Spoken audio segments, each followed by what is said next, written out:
Hello, hello, hello. Happy Tuesday. Did I get distracted during my starting soon screen? Maybe.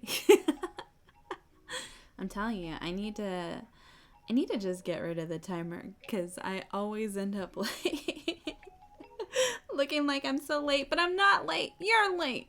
Or you're early. Or, it's fine. Hello. Welcome in, everybody.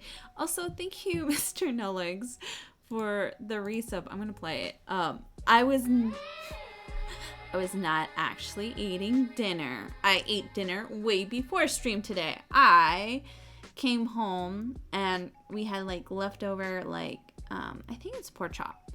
And I reheated that, and then I took some leftover green beans and put some chili flakes and seasonings and all that to make it more yummy, and made some instant rice, and you know what? It was a good time. I had a good time. I just chose to actually have a dinner today. But hello, welcome in. Normally I do not stream on Tuesdays because it's D&D days, but I'm not in Gundam, so I am taking opportunity to do a little bit more streams and try and maximize the days that I have to stream. So that is where we are currently at right now. So I hope y'all are having a good day. I hope your day's been great, fantastic, wonderful, all the adjectives. How's everyone doing today? How's it going? Are y'all having a great, wonderful, fantastic day?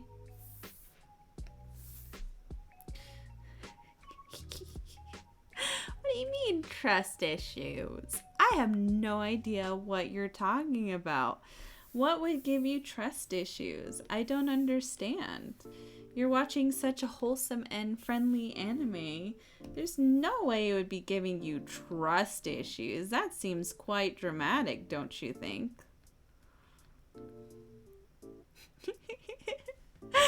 For context, I told Phil to watch Madoka, because Madoka is one of my favorite magical girl animes. So it's just a fun, friendly time full of fun, friendly girls just living their best magical girl life. And you know what? They get their wish and everything is fine and they have fun and adventures.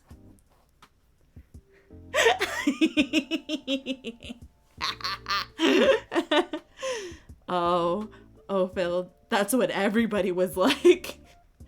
Everybody saw the start and they're like, wait a minute. Your hair's in braids. And you're not supposed to be here. And you're not supposed to do that. And wait a minute. None of you do that. Why is everything so weird? It's so good though. It's so good. Do you like it? Did you enjoy it? Did you have a good time? I guess that's the most important part. Did you enjoy the anime?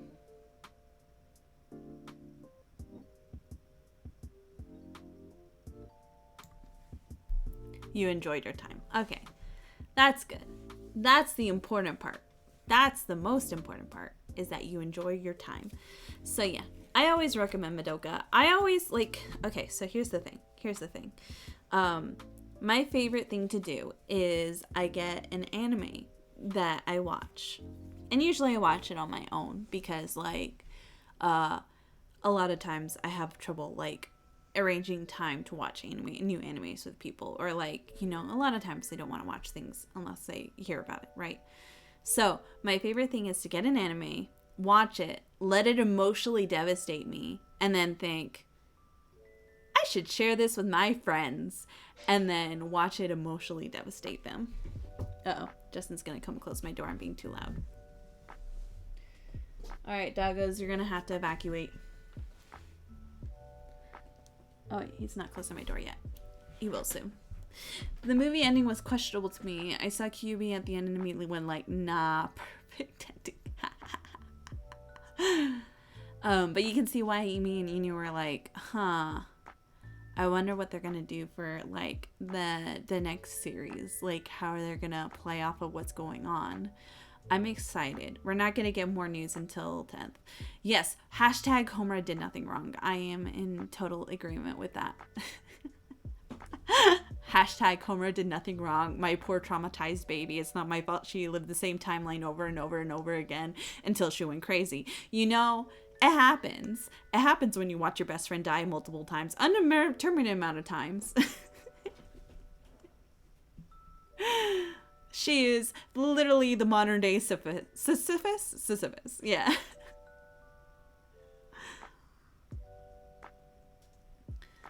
Yeah, the 10th. I don't know if it's a new movie or new series. I don't remember, but they are releasing information on the 10th. I am like the dude that's like shaking at the gates. Let me in! Let me in! Ah! Let me in! I want it now. I want the new thing now. It's always good to have a new fan on board. Yeah. Like you said, you find something emotionally devastating. And then you trick your friends into watching without telling them how emotionally devastating it is until they're sobbing on the floor and you're like, yep, been there. I need it in my life. I used to play the mobile game until they shut down the like North America servers, which was sad. I actually need to watch more of the side story stuff. It's just harder for me to get into because I'm just constantly crying over like OG Madoka. Oh, I knew something wrong. I was wrong with the anime the moment I saw Jin's name on it. Really? Oh, man. Yeah, I know it's got its own anime. I actually need to sit down and watch through that. If only just to get more content. I think I watched through a couple episodes or I read a little bit of the manga, but I need to like actually sit down and watch because I think it's got a couple seasons. They don't call him the butcher for nothing. Oh my god. All right, Parasite, what do you got? 18. Heck yeah. That's a success. Thank you for the stretch. Shrimp back. Be gone. And thank you for the hydrate.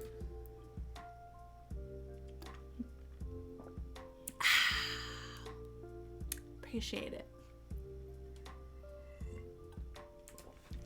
I'll give that to Madoka. They like their visuals amazing. 10 out of 10. I really love what they do with the witches, even like from the beginning. I'm off to bed, have a good stream. Thank you so much for joining. I really appreciate it. You have a good rest, get sweet dreams, and I'll talk to you later. Thank you so much for stopping by and keeping me watered. It's always important to water your cactus responsibly. Although don't drown her, because I will die. Cactuses do not require a lot of water. Okay. Yeah, that's fair. The witches were stunning. Like, yeah. So it was so unique. And I love like that when you went into the witch's domain, like sometimes the art style would change. Like the TV witch, the Madoka like encounters when she's like trying to save Hitomi. I cry. Oh, she's trying so hard. But I liked how they like changed her style. Or actually the silhouette witch. I think that was one of my favorites when Saiko was going crazy.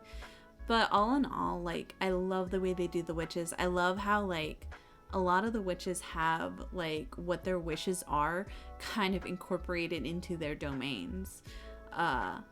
It's interesting. I really wish there was more like accurate logs of which what the witches' wishes were originally, and like, you know who they were. Yeah. So I'm sorry, this is spoilers for anybody that hasn't seen Madoka, but now that Phyllis is saying Madoka, I'm like freely talking. You know the cake witch, the hospital one that like mommy originally fights against. Hi Aqua, my beloved, hello, welcome in. Here, let me give you a shout out because you are my favorite mermaid VTuber and everybody should know about you. We're talking about Madoka.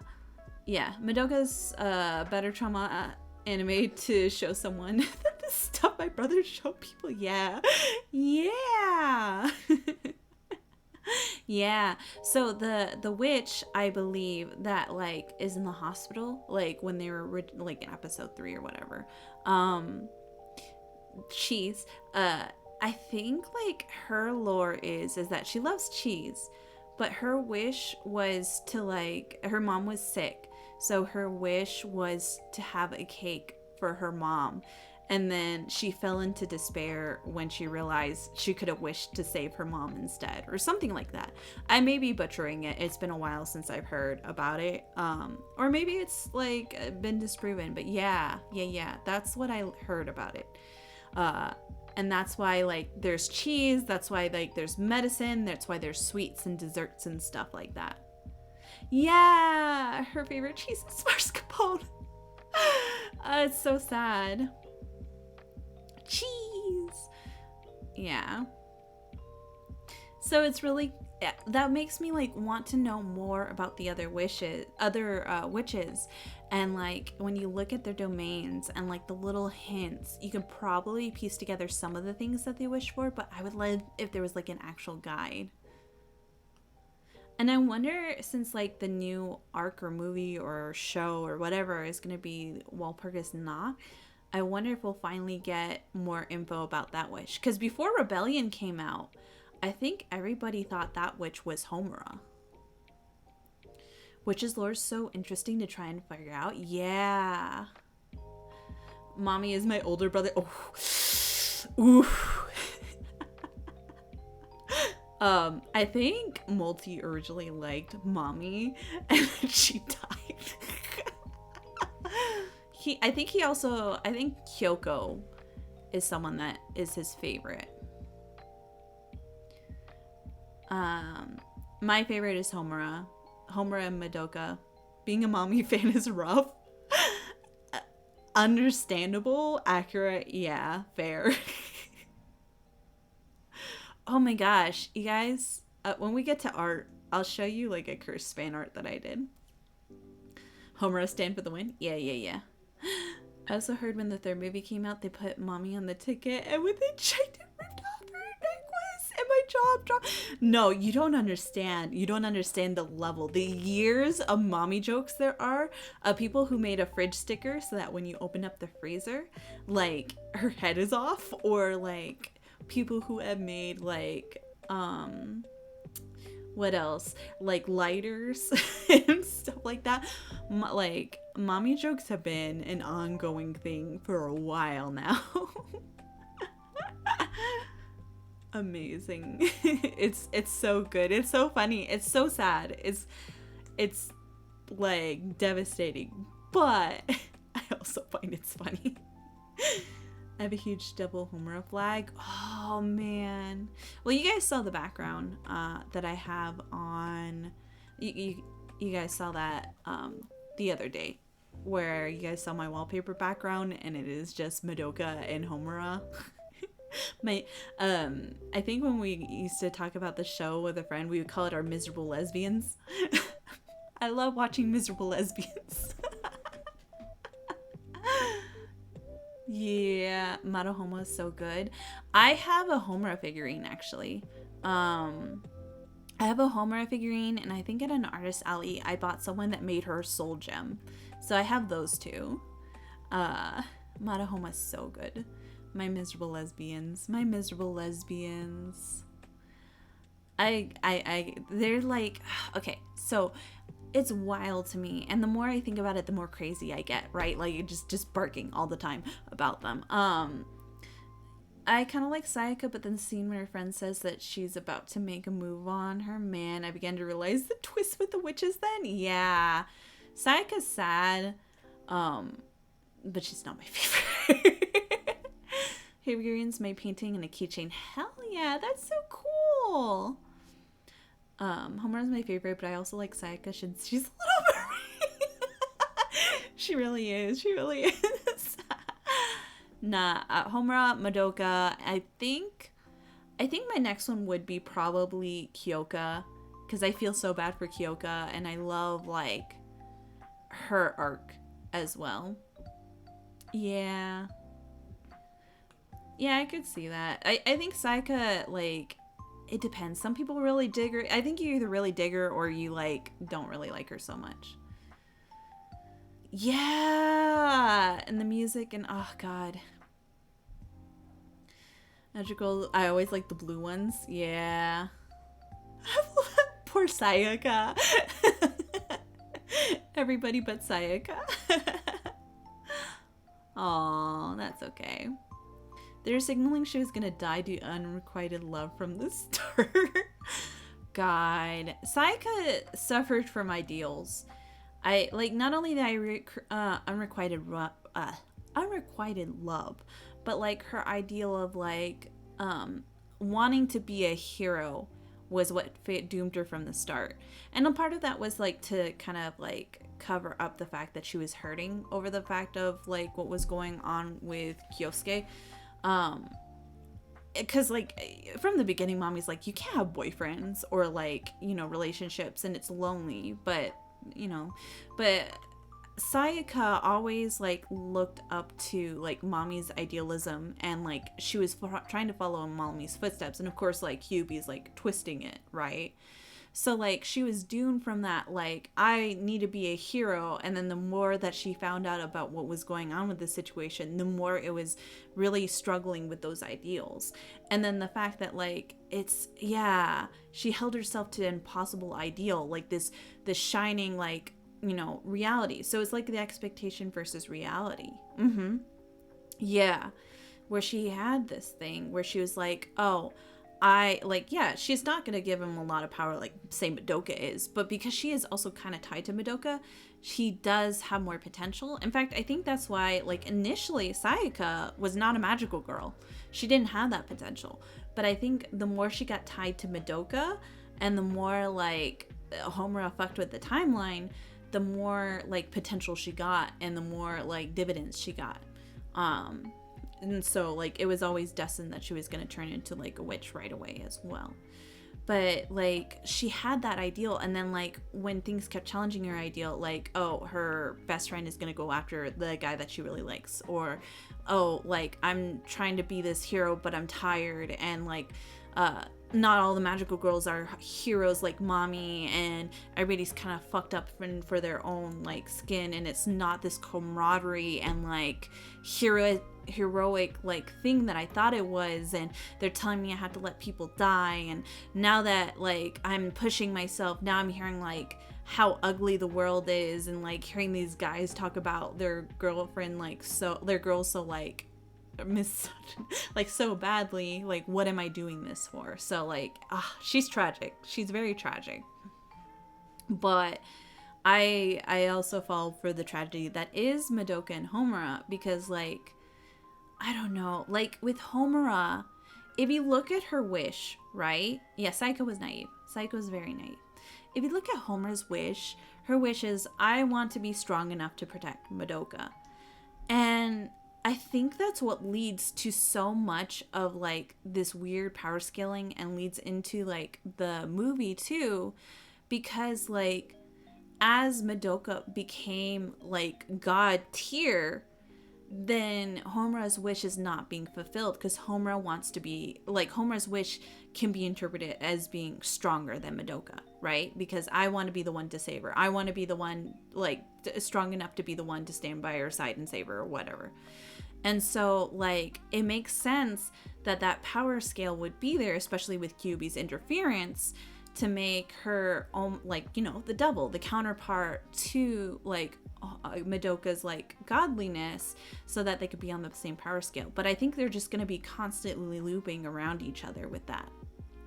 I'm a sucker for time loop romances. Yes, I am a sucker for someone that like is just trying their hardest and trying to hang on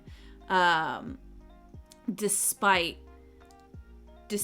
all the tragedy surrounding them. I love the tragic figure that is Homura, who is just reliving the same month over and over and over again, just hoping something would be different. Yes, an endless cycle, because like we only see a couple cycles in the show, but there are like multiple ones, like because even with the spin-offs there's another cycle there. Yeah, the desperate search for a way out. Exactly.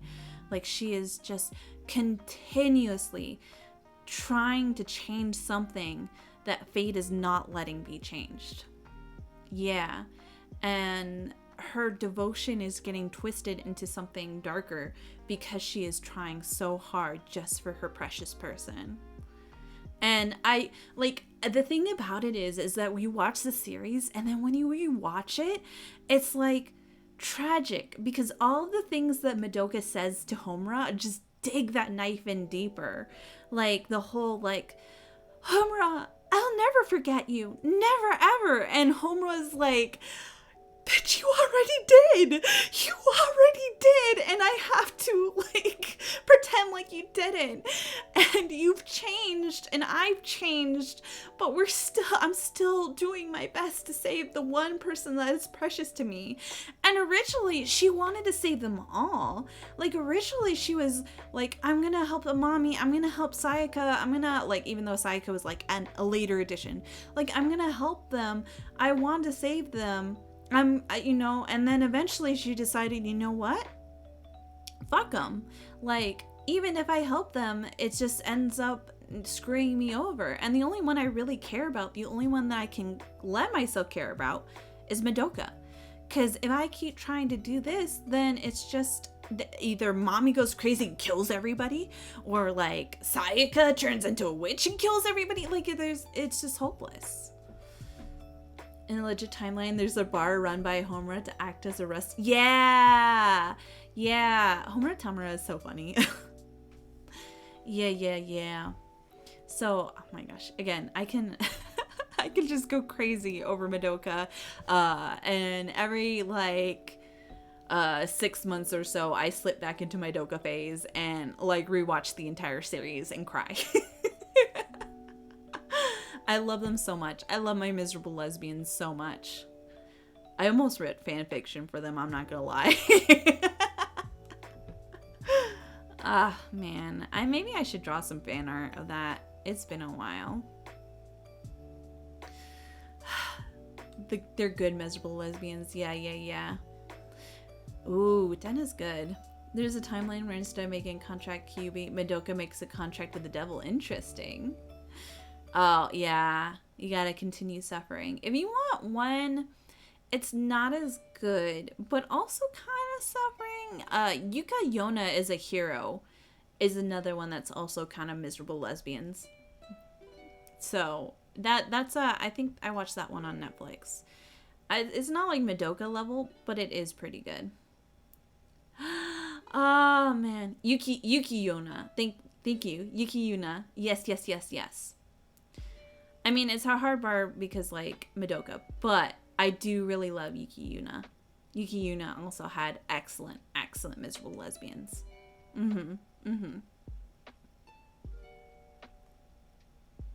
God, I just love magical girl series. I love them. Like, Madoka, I used to be really into Tokyo Mew Mew. I really need to watch, like, the reboot. Princess Tutu is another really good one. Yeah, magical girls are the best. Honestly, yes. Man. I love magical girl series. Especially if it makes me miserable. Princess Tutu, yes! Nom. I love Princess Tutu. It is so cute. The ending kind of makes me sad and salty, but I have so much love for Princess Tutu and like the tragedy that is that Princess Tutu. Yes. Yes. Oh my gosh. Don't give me a side eye. What the fuck? Hi. Goddamn. She act all. She looked at me like, okay, boy. Like, Because you like come in talking like the mask from, hey, Jolene, you cannot stay in here. You do not like it when the door is closed. We're talking about miserable lesbians. oh, the lesbian. Oh, we talking about Madoka. Okay. We're talking about Madoka, and now we're talking about Princess Tutu. But yeah, we talked about Madoka. Oh. Does anyone like the redhead? Okay, two things before I come back. Before I go back to D&D. One, I need some redhead lovers. Anyone like the redhead girl? And does anyone hate the blue hair chick? 'Cause I hate the blue hair chick. Inu hates Sayaka. Let's go. Yeah. Inu knows what's up. Sayaka fucking sucks. Inu hates Sayaka. Let's go. And then Phil likes Sayaka. Man, that's because Aqua also likes Sayaka. well, they have bad taste, so it's fine. You can't say that. I can too. None of them see Kyoka, so, you know. What? What? It's okay. I ranked her third after Madoka and Homura. Okay, that's, I don't know why Madoka's so damn high. She's a cardboard. I love Madoka, okay? She's a little mermaid. I have to like her. Well, That's... she's like the bad representation for it. You shouldn't like her. Inu says Kyoko is second best. Let's fucking go. Homura is number 1, and then Kyoka. You know, Kyoko, sorry. Homura will be number 2, but she's up there. I told you he likes Kyoko. Kyoko, then it's Homura, and then it's Mommy. You like mommy. And then Madoka goes You next. call me cardboard box when you like mommy? Well, Mommy's only up there because she died, so she's up there because of sympathy points more than anything else. Imagine not having Homura as your number 1. I know, right? Easy. Honestly. Until this new movie comes out, she's number 2. This new movie's popping, she's number 1. But we gotta wait and see. All right, we can't be doing that right now. I know. Okay.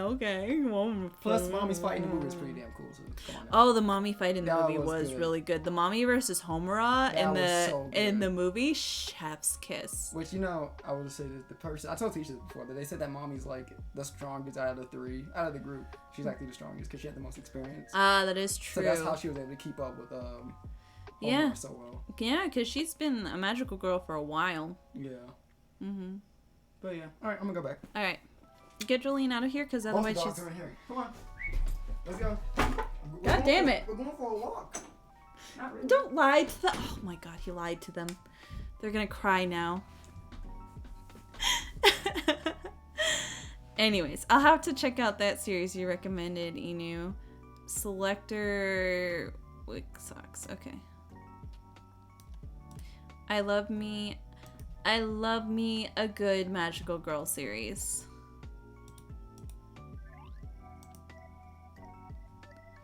Ooh.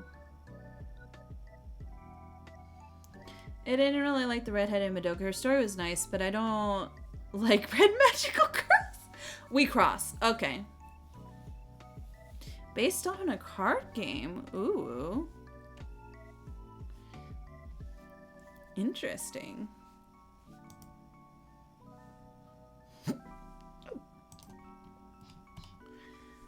Okay. It's card game, but Madoka. Oh, you hated Sailor Mars, man. Man.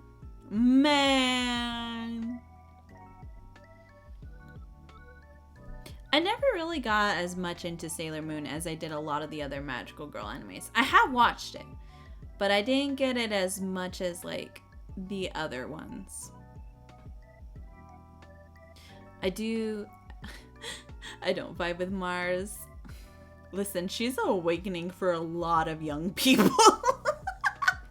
Let's be honest. Sometimes the show doesn't vibe with you on the same level. Yeah. Like, on paper it should. And I do really enjoy the aesthetic of Sailor Moon. I just never really sat down to watch it as much as I would have liked.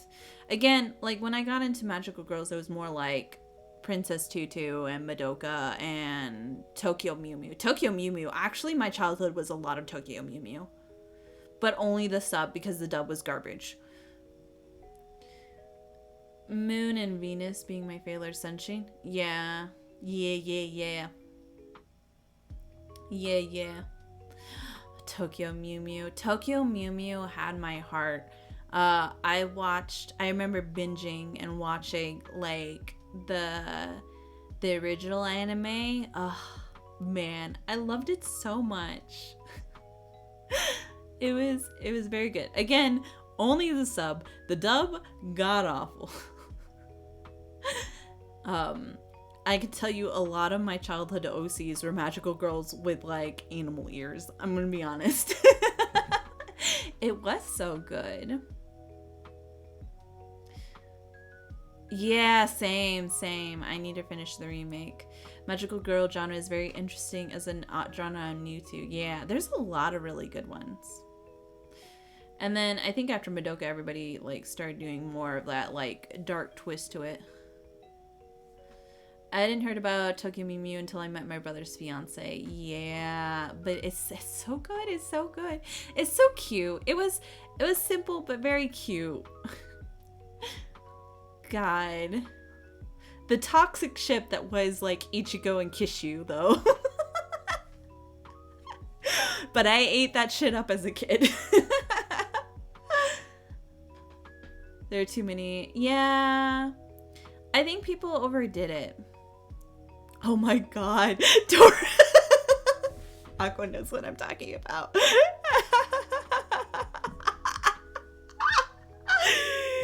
Yes! Same.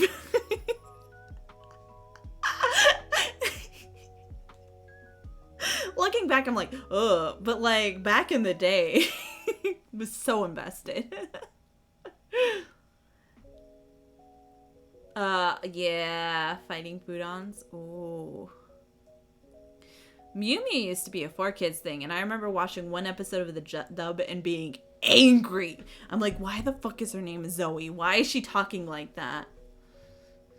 Fiance is a cute. Listen, a lot of people were. Let's be honest, a lot of people were Ichigo Kishu sippers. It's because it was tragic. It was toxic. It was toxic as fuck. I think he's older than her, but num. We eat up that tragedy that is that ship. Enemy, yes, that is enemies to lovers in a nutshell. And like when he like kissed and then disappeared and all that. Oh my god. little captain ate that shit up. Nom.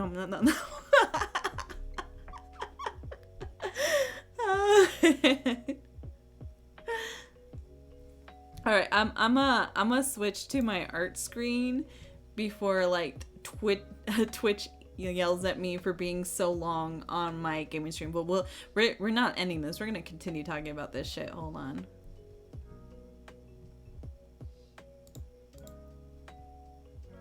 Boom.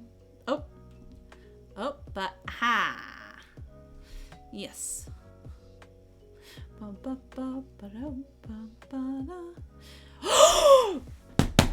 Aqua! Shugochara? Yes! I forgot about that. Yes. Yes. Oh my god. As an adult, skeevy. As a child, ate that shit up so much. Shugochara was so good. So good.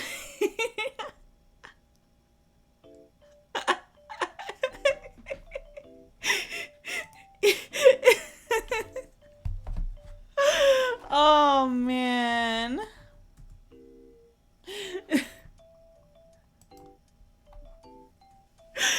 God damn. Okay, hold up. You guys don't understand Iguto. Hold on. I need to pull it up real quick. Ah! Okay.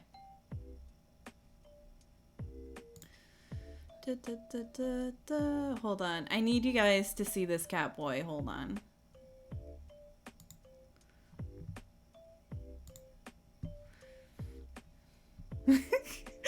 Okay, hold on. Because this is also, again, toxic skeevy now, but like, just gonna rotate him in my mind. Look at this. Hold on. Look at this. Look at his outfit. Look at this outfit. Look at this meow meow.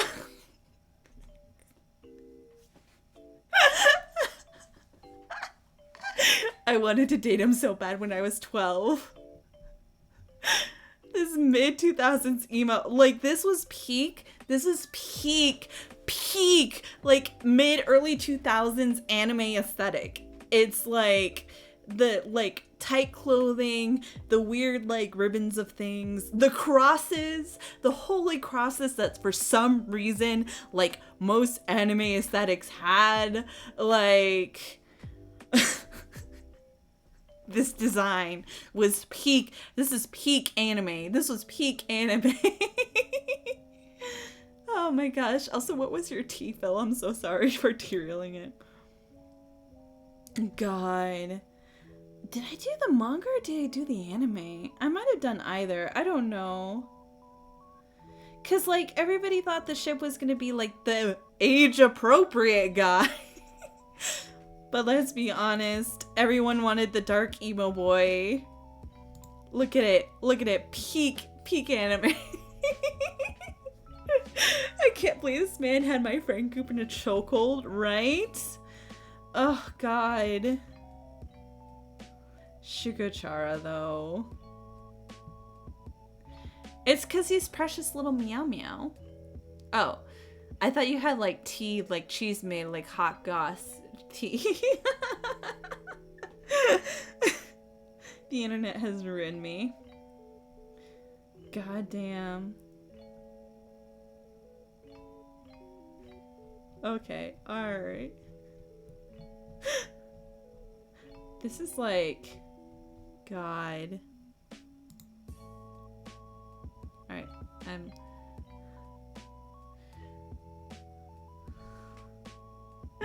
No, I stay away from drama. Yeah. Yes, edgy boy with secret heart of gold. It is the blueprint. Oh my god. Okay, I'm gonna close out of this. I'm gonna close out of this. Alright. I need to duplicate this. And then...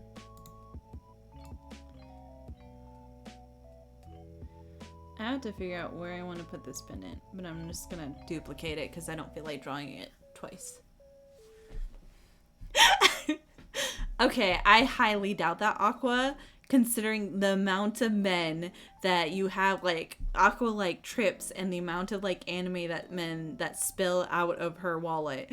Like, oh god, here's other wet cat man, oh, here's other meow meow, here's other edgy boy, here's other tragic figure, oh, here's other Blorbo that I will spin like a rotisserie chicken in my mind.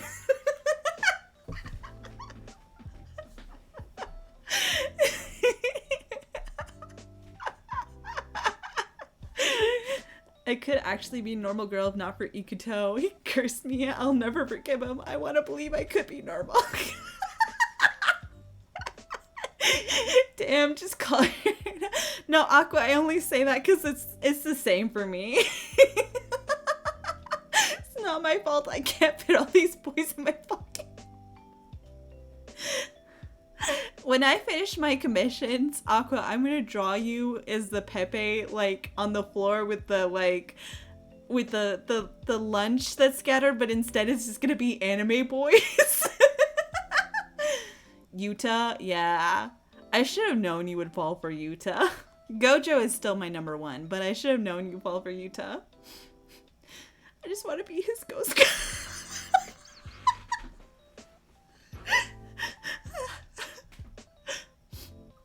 Amazing. 10 out of 10. Be his ghost girlfriend. I can't believe it's Gojo for Aqua. Maybe. I don't know. I would like to see how Aqua does with Gojo once she watches this season 2, what is it? The prequel arc. Let's just the whole movie. God, I wish I was Rika, but I also love him with Maki. Yeah. Yeah, sorry, Gojo, you're still hot. Yeah. Fair enough. Oh, you are? Okay. I haven't watched, like, the newer episodes. I only watched the prequel arc. And then I'll watch the second season. Gojo is hot, but Yuta is, like, everything I want. Yeah. You want a boy who cries.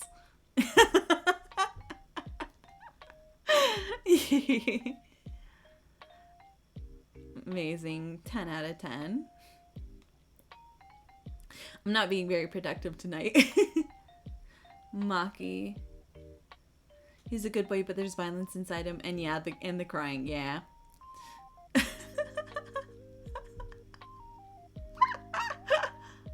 Amazing. Aqua, do you listen to podcasts?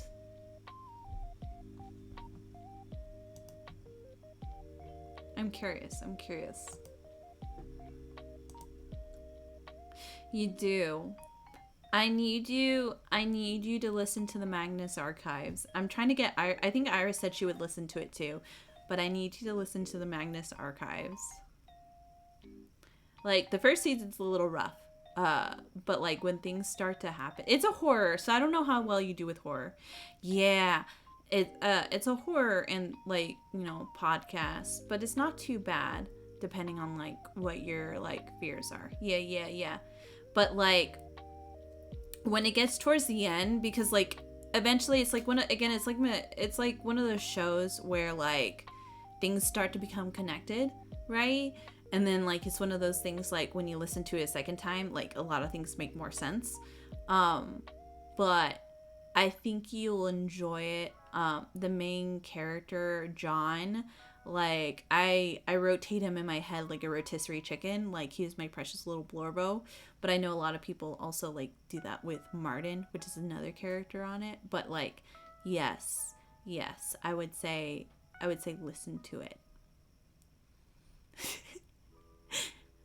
It gets pretty tragic for the both of them, but I appreciate it, and it's good, and I love it, and it has really good writing. Yeah.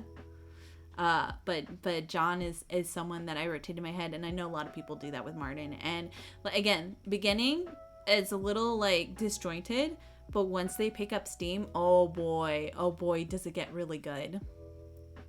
I'm, like, always dying for people to listen to it so that I can scream about it with someone, because, like, oh man, it is a favorite series of mine.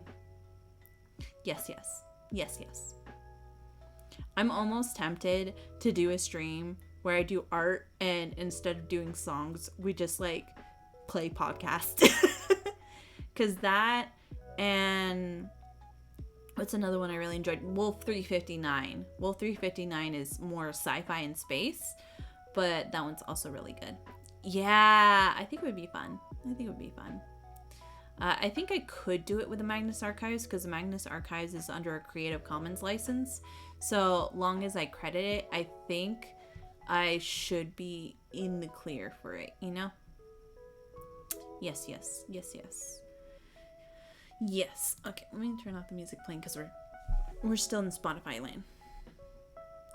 Alright. I stretch. I have to address this. I have to, like, work on this more. Okay. Alright. I think we'll work on this figure a bit more. Bo.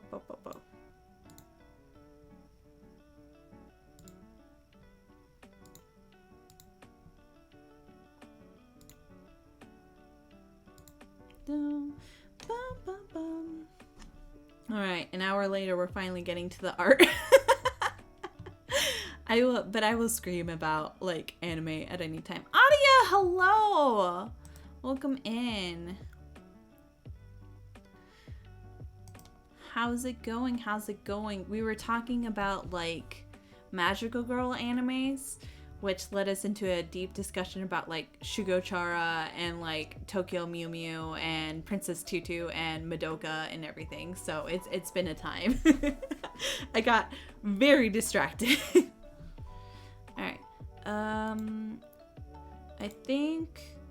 Okay, cloak is green, brown hunting coat, simple leathers, brown breeches, white work shirt, weapons on belt, gaps in fur, amethyst eyes. I think we'll color the fur and kind of do the face. Ooh, what horror movie did you just watch? It's very funny Yuta came up because I was tweeting about him right before this. LOL, thank you, Phil, for giving me the chance to yell at him about him for a bit. Yeah. What movie did you watch? I have not watched horror movies. I will admit, I'll be the Cobweb. Oh, I think I heard about that one. Oh god, I think I saw a clip of it on TikTok actually, but I'm not sure. I will admit, I love playing horror games, right? I love horror games. Like, if you have any good horror game recommendations, give it to me, right? Because I'm always playing spooky games. I love it, especially with spooky season coming up. I listened to a horror podcast. Really great, really great. I used to listen to like the No Sleep podcast until that gave me too much anxiety and I had to put it away for a little bit, but I might want to go back to it. Horror movies cannot do.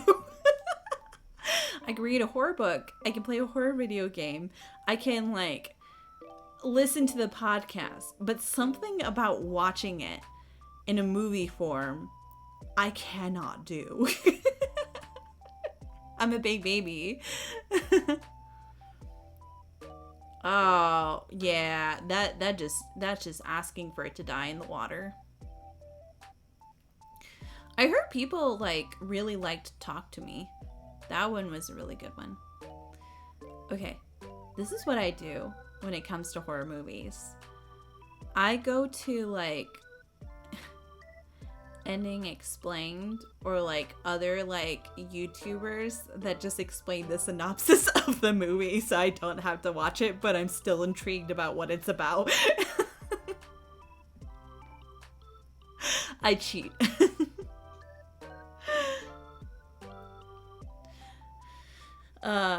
Trying to think if there's any good horror games that aren't the ones everyone knows. I know that's the hard part. And the thing is like, I don't really like, the pixel horror doesn't really do it for me. So like, I don't really like those games as much. I loved Phasmophobia. I loved like, some indie horror games. I don't know. It depends. Noah's heard about it, but it's on digital now and honestly really good. What's it about? Silent Hill 1 through 3, but I feel like everyone says to play. I have not played it though, so maybe that might need to be on my list. I'm excited about the new Silent Hill though. It looked really interesting with the flowers and stuff like that. Oh man, I'm intrigued. I still need to play like the Resident Evil remake that came out for. If you plan on watching it, I can't say. Okay, that's fair. That's fair. Yeah, Higurashi. Oh, God, Higurashi. I think I only watched a little bit of Higurashi, but oh my God. Oh, I played Dead Space. Dead Space did freak me out, but mainly because I was like always dying. Alien Isolation though. I want to figure out how like to do the where like the alien can hear your computer, because then I would like do it so that like sound alerts would alert it. But yeah, the Dead Space remake was actually really, really good. I did enjoy it. I had never played the series, but I had a lot of fun with the remake. I read all the Higurashi visual novels like a year before last. Legit had to take breaks because a lot of scenes, because of how intense they were. Yeah, I still remember Little Captain. watched Higurashi and like uh um and I still remember like the scene with the baseball bat. Evil Tonight. Oh no, I didn't. I'm gonna have that open in a tab so that I can actually like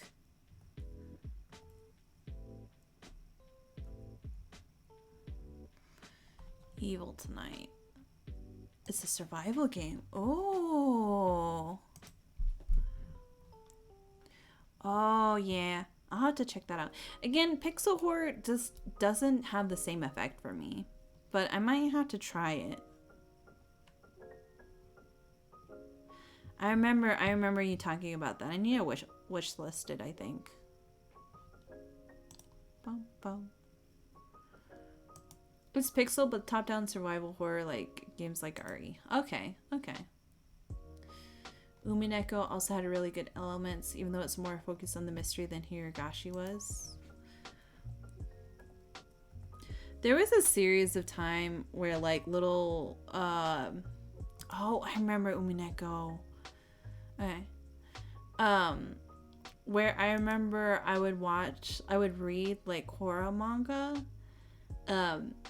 And it would kind of make me feel sick, but I remember reading Dead Man Wonderland when I was younger, and that one's pretty fucked up. The anime, I don't know how well they did with it, but I remember the manga being pretty, like, descriptive, if that makes any sense.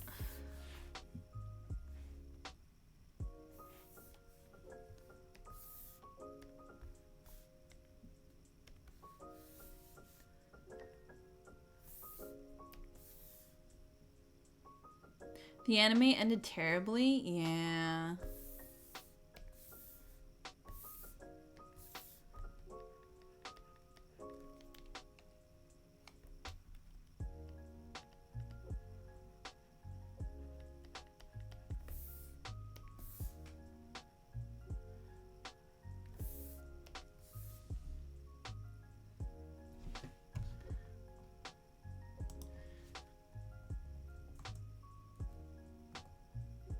This summer, Hikaru died.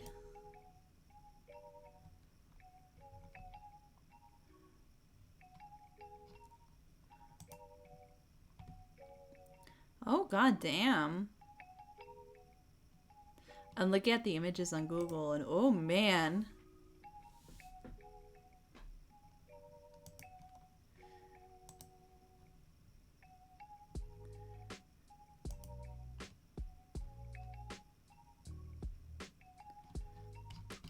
Extremely good. The art style is really interesting. Also, one of my favorite horror games is a pixel game. Ah, which one? Is it a different one than Evil Tonight?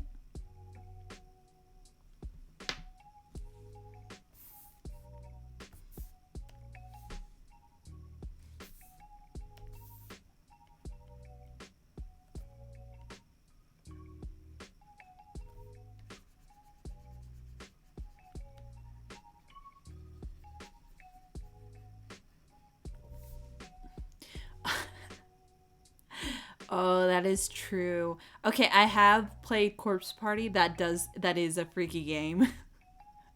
That was a fucked up game.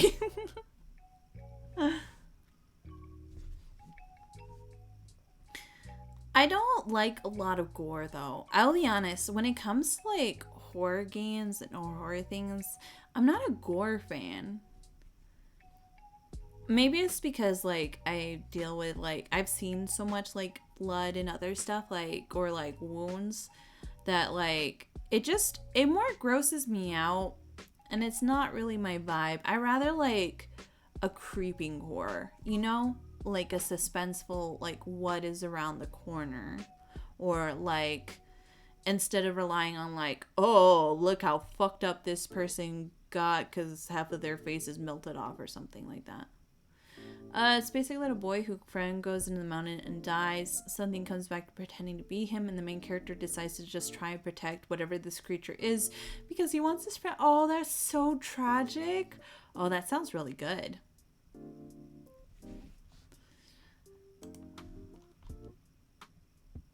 I'm fine with gore, but only if it has a purpose. Yeah, and there's such a fine line because so many, like, just use it just to, like, I think, like, because I called, not, maybe Resident Evil, like, one of the games I was playing, I called out the fact that, like, you're in, like, I think it might have been a Resident Evil, where it's just, like, a bunch of, like, organs and stuff like that. I'm like, this is just gross for gross sake, right? Like, oh, it's gore.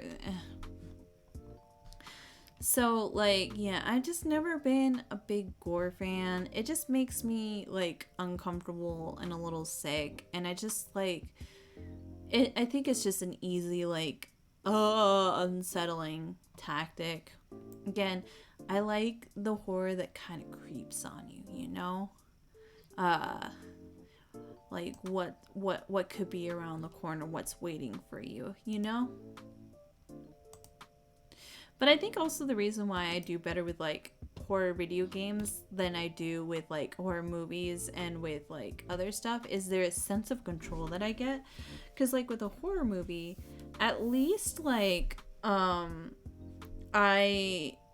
have a way to like either fight back or interact with my surroundings or stuff like that. With a horror movie, I'm just like sitting there waiting for like the dumbass of what's gonna happen next. What's the next dumb decision that's gonna make?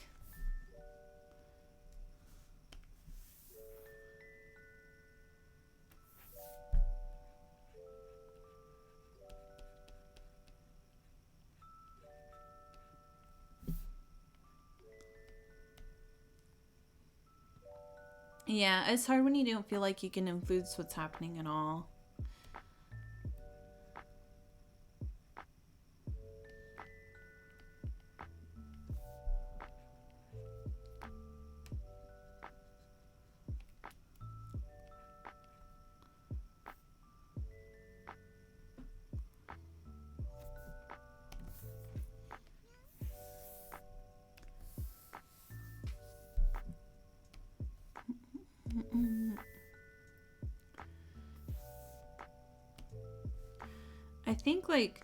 I think especially because like when I was younger, like I stayed away from horror for the longest time because like I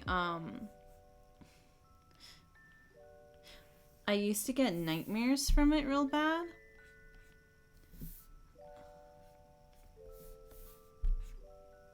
Uh so like I used to be like, okay, no, if I do this it's going to give me nightmares. And then eventually it kind of like calmed down. He knew. I read those. I read that too. That was back like because that was not long after I read Madoka that I was just looking for like another really like interesting dark magical girl one. That one was freaky. That one was really freaky. But I could see how it just becoming around the gore because it was pretty like body horror-ish at the beginning. So like I can see it get like worse and worse from there.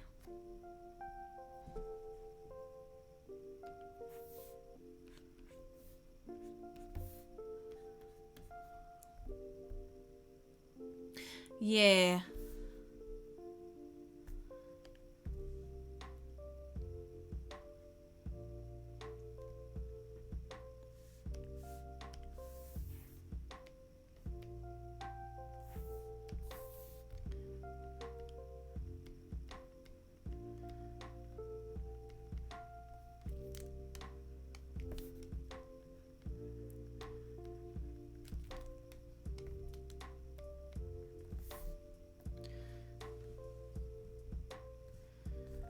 Let me say amethyst eyes.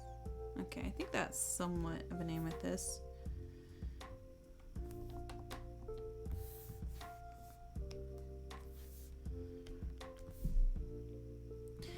The plot got really dumb. Yeah, that's fair.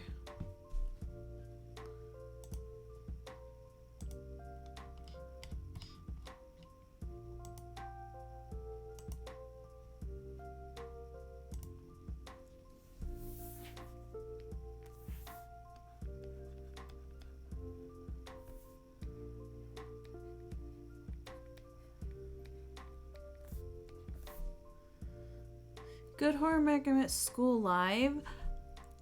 I watched the anime. I can see where the anime might not be so good, but yeah, I've watched the anime. Cause I do love me a good, like, everything looks cutesy, but there's an underlying something going on.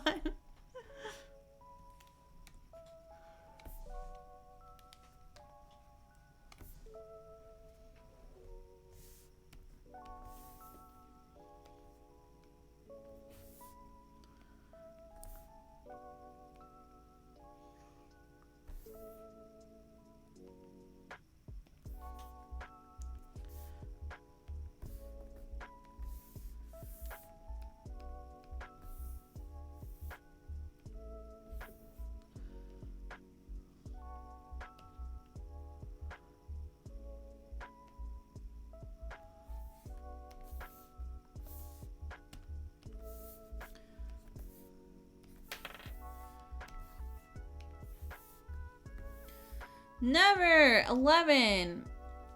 Not gonna cut it. The anime pulled too many punches from the manga. Aw, man. Like, there's no dog in the manga.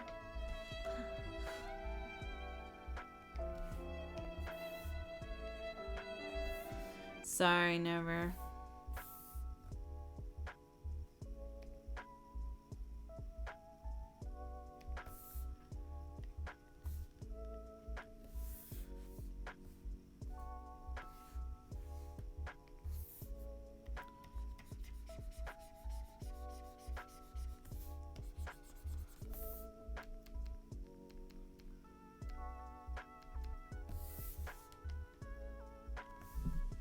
How's it going, Never?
Coloring the eyes. I'm trying to do more with my eye colors.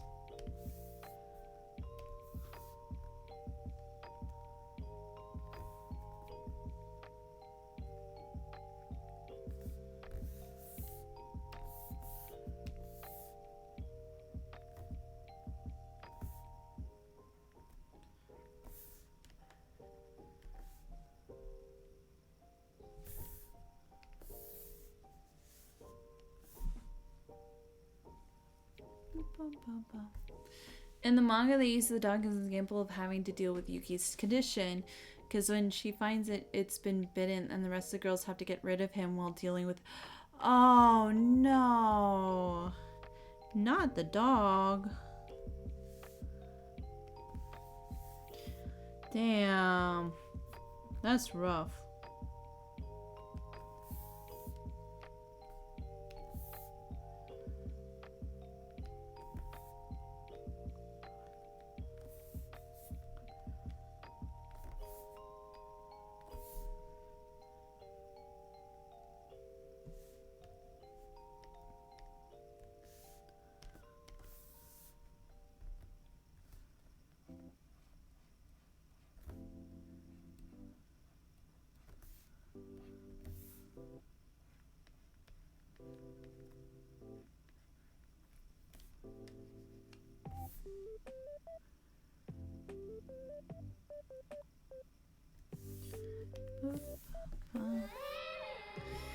Dreamy, hello, hi.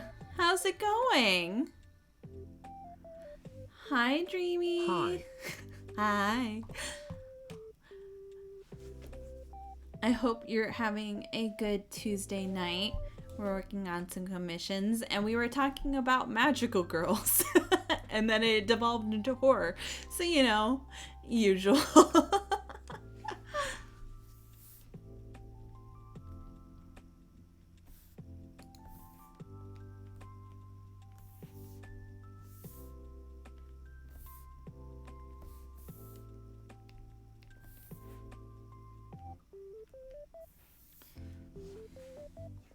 Ooh, commissions. I still need to figure out the raffle thing. Yeah, I need to figure out like what to like good images to give you for the raffle so that we can have that going. I am kind of like I'll show you guys a preview. I am trying to work on like a new PNG tuber for myself for like when I do collabs and stuff like that. Just so that a new PNG, just so that I have something updated. And then that way I have like an updated example and I'm like trying to work on new techniques and stuff like that. So once I get like this all finished inked in color, I can have like an example. Yeah. Would you ever do a chibi model commission?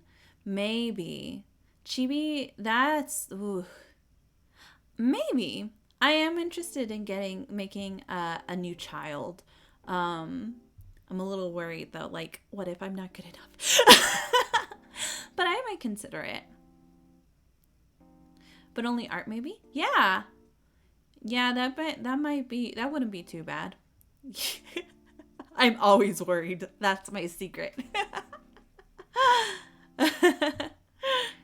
But yeah, I'd be interested in doing it, especially now that I'm doing more like art stuff and I feel like my skills I've gotten better. Yeah. But yeah, so I'm trying to like make myself a new PNG for like Discord reactives. So that's the plan. Oh, I can close buttons. We're not doing them. But I need to finish this commission. So I'm trying to like work on it a little bit more, do more with it, even though like furries are not my specialty. It's still a fun and interesting project. And then I have a banner, or I don't know if I'm gonna do this as a banner or a starting soon or BRB, but I'm working on. I doodled this the last time, so we're working, we're building. Yeah. Okay.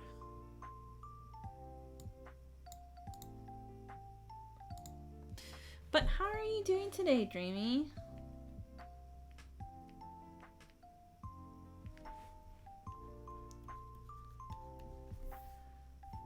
Oh, I need a bigger marker.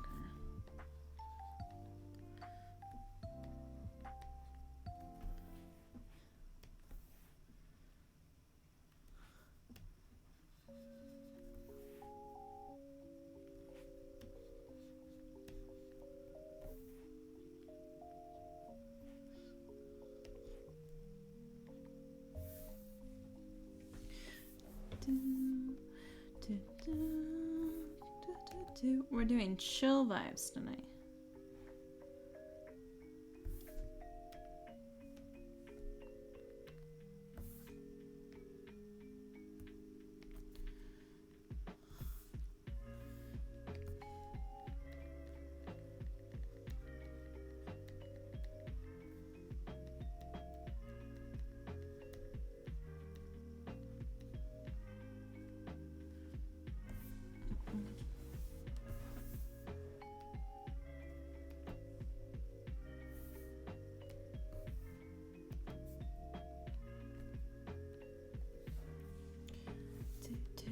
We're building up the form a little more. Little by little. Oh, shoot. I forgot the tail. Oh no.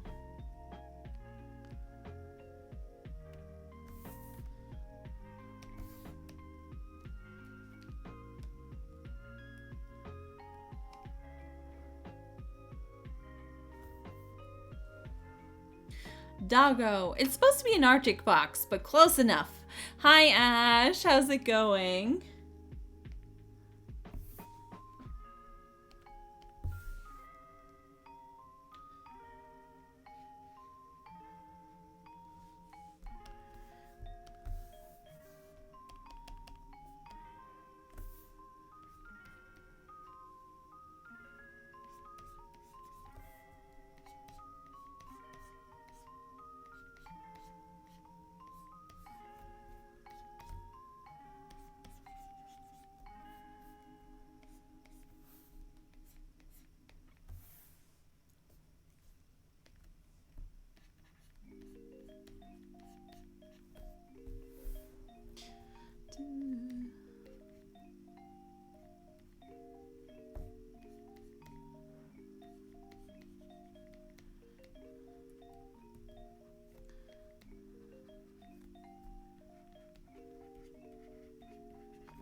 Sorry, guys, if I get super concentrated.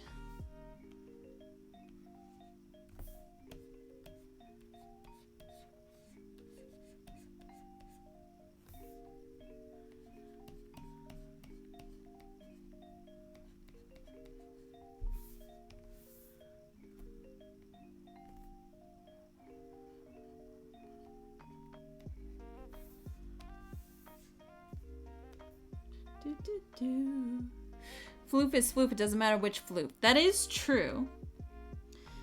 If it is floofy,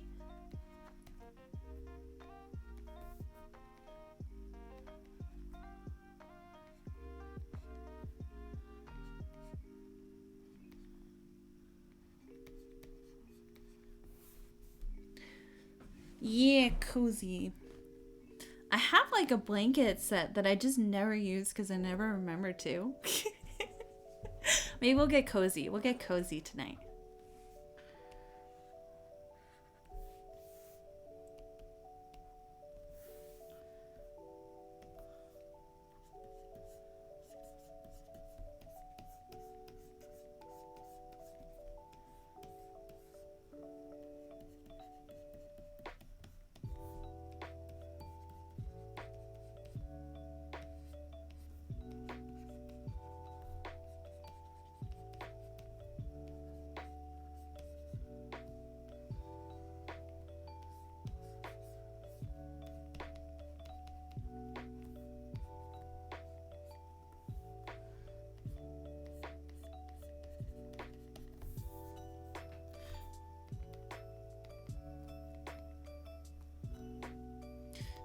Yeah. I always like, oh, I should use it for like cozy stuff. And then I always forget to equip it. But it's a cozy little blanket. So we can have cozy times together.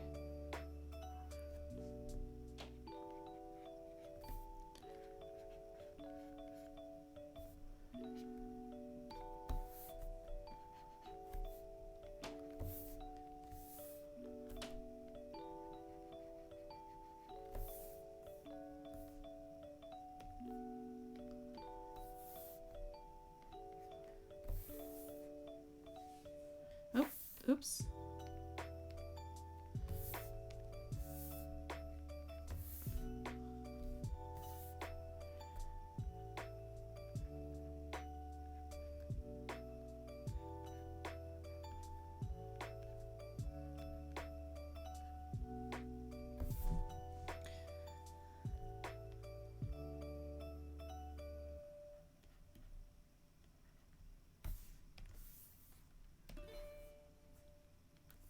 Dun, dun, dun.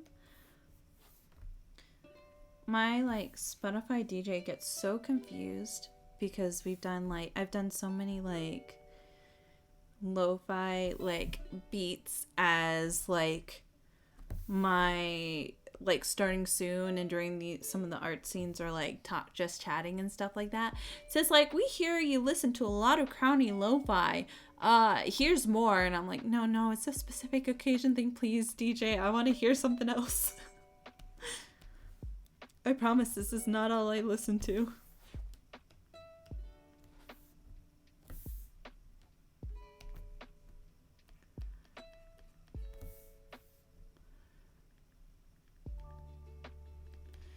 Trying to give a little more depth. Bum, bum.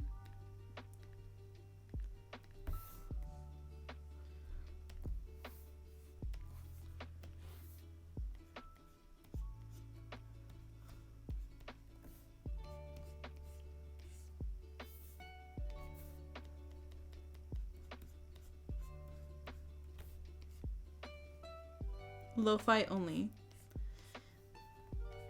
That's all I'm allowed to listen to according to my Spotify DJ. It's just like we know you love lo-fi, so here's more lo-fi. And I'm like, please, I'm begging you, please give me something besides lo-fi.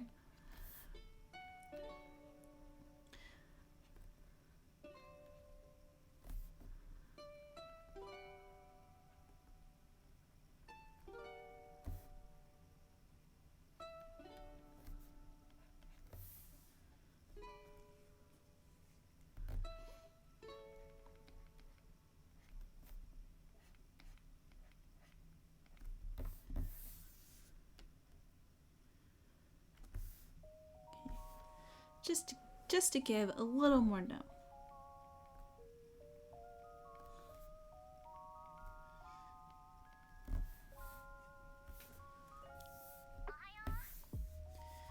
And then let's do an ad.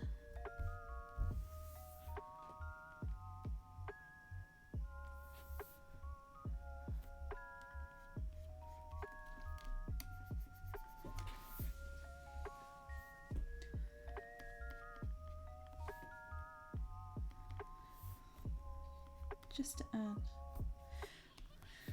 a little bit of light.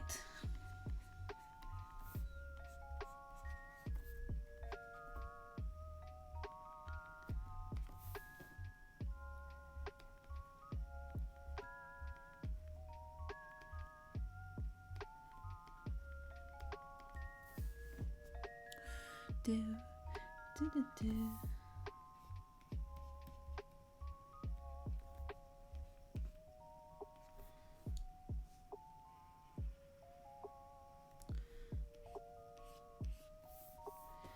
Okay.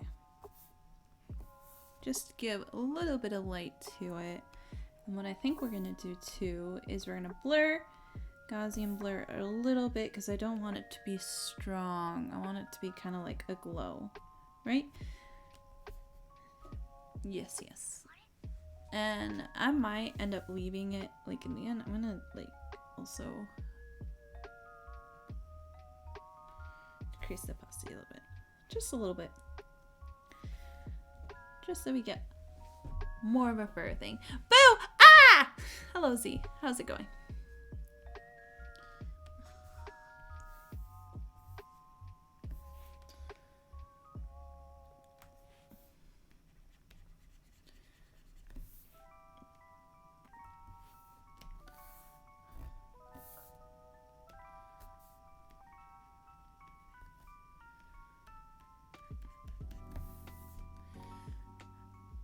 Easy peasy workday as of now, man. I'm glad it's an easy peasy workday. And no problem, Phil. You go get some rest. Thank you so much for hanging out. I really appreciate you. I hope you have a good rest of your nights.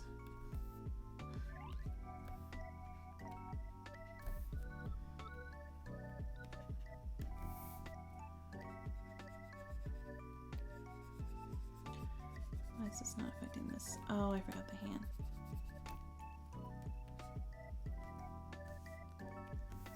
Okay, there we go.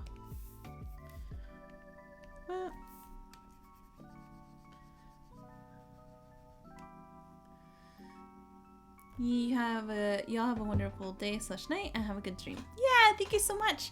Have a good night. Get lots of good sleep.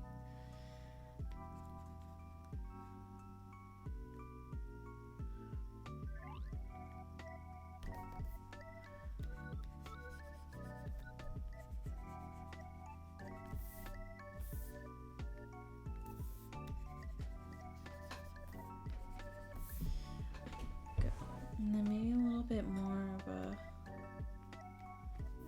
red here.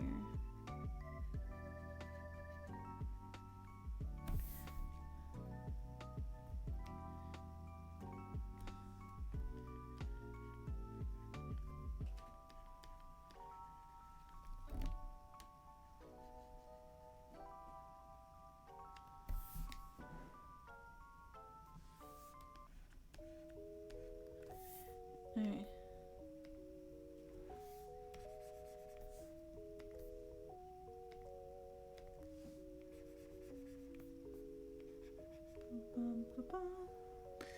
Can't wait to buy Baldur's Gate this week. Heck yeah.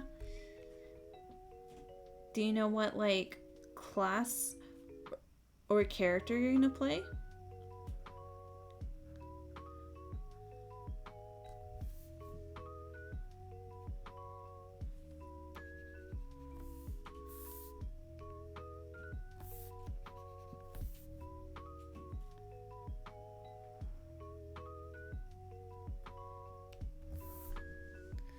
Paladin or Barbarian? Ooh, both are really good choices.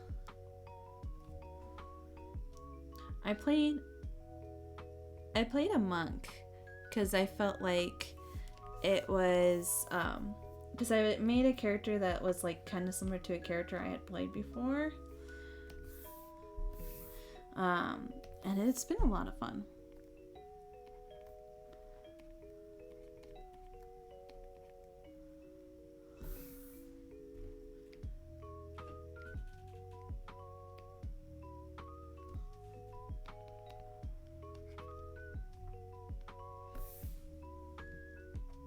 Maybe multi-class between the two. Ooh.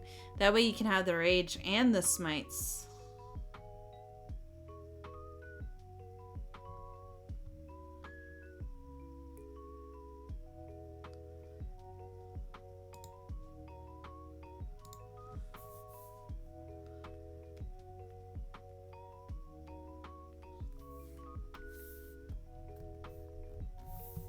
Okay, let me look at my reference of the artifact.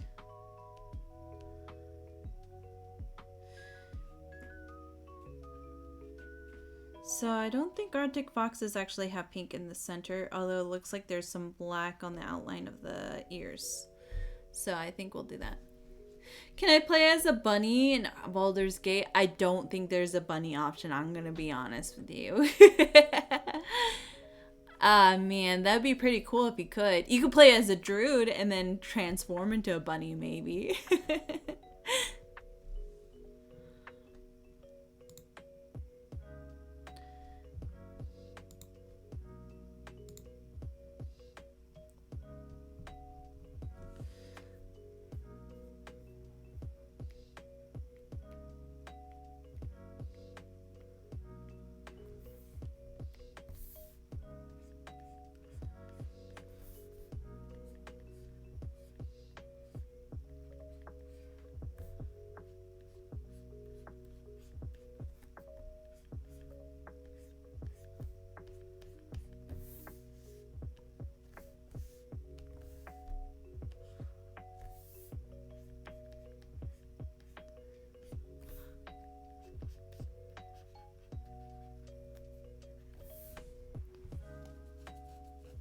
Druid bunny. I did see you can talk to animals or something. Yeah, if you're a druid or if you find like a potion of animals speaking or stuff like that, you can talk to the animals and interact with them.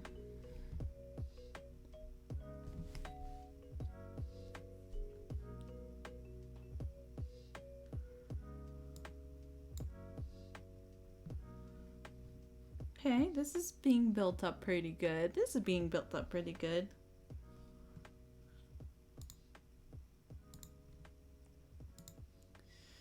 All right.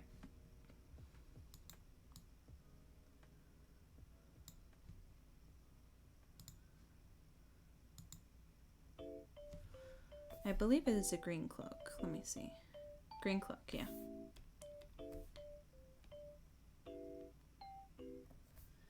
Bum, bum, bum.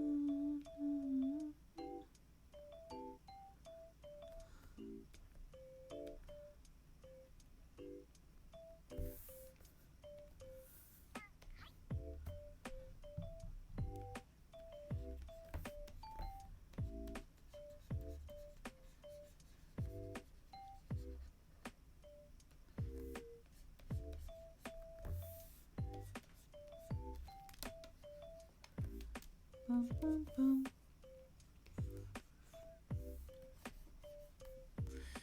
Da, da, da, da, da. Yeah. There's a druid in Baldur's Gate 3 that is an elven druid, and he is basically daddy. And man, I want him on my team, but I don't think you get him on the team till later. Which would be nice if I can get him on my team, because he's nicer than me than any of the other romance options, because they all told me about how they didn't want to have sex with me when we were having a party, and that makes me sad. I was like, bruh. One, I wasn't trying with all of you, and two, that's just plain rude.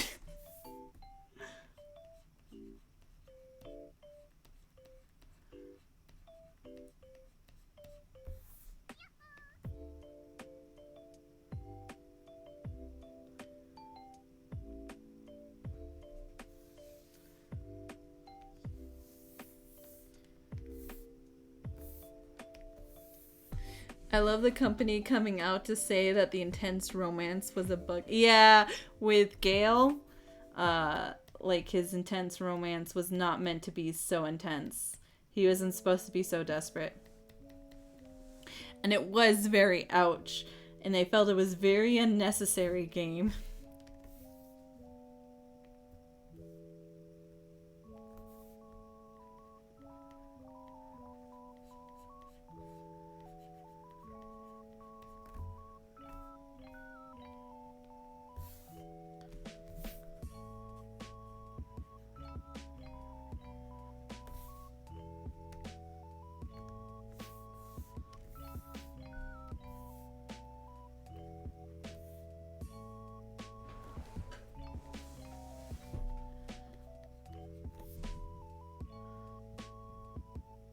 One girl that wasn't romancing, like, even went so far as to say, like, oh, you could have had me if you kept me on your party. And just imagine, like, the amazing, like, sex we would have had, and my lips kissing your lips. And I'm like, girl, I didn't even want it. I don't want you. Leave me alone.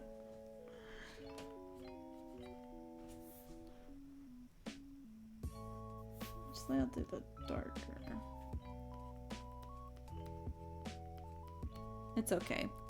Justin can have all the riz when we play together. I'll just be around getting rejected by a vampire.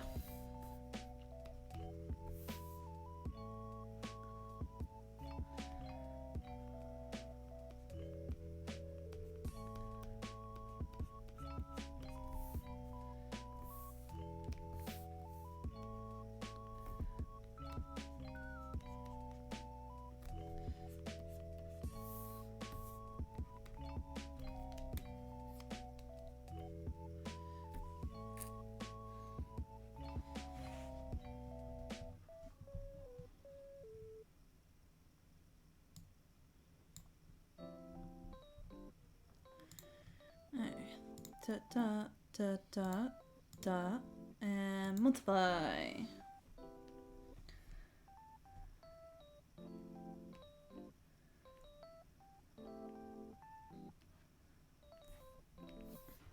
Bump, bump, bump, and bump.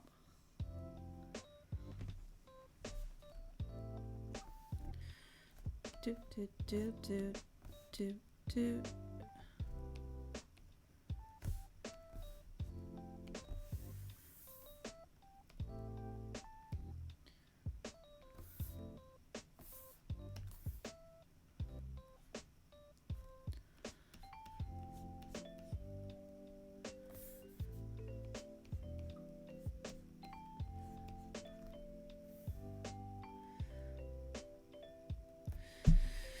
I don't think I'll go quite whole hog on the romance anyways. I just want to explore. That is completely fair, and there is a lot to explore.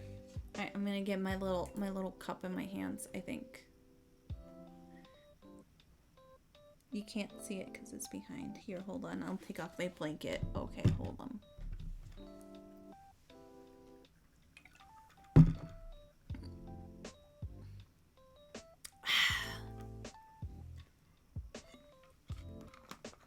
Also, big cranky. I gotta wait till October for like the 3 plot points y'all brought up in the last D&D session. Oh man.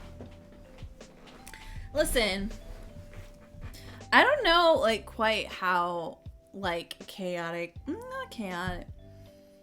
I don't know quite how much into the piracy I want to play my girl, because she is very much like just kind of go with the flow. But money means food, so maybe. I need to think of like how much of an influence being with Dot and being on that crew gave to her in terms of how she treats situations. But it's a lot of fun. I'm having a lot of fun playing my food-driven pirate girl.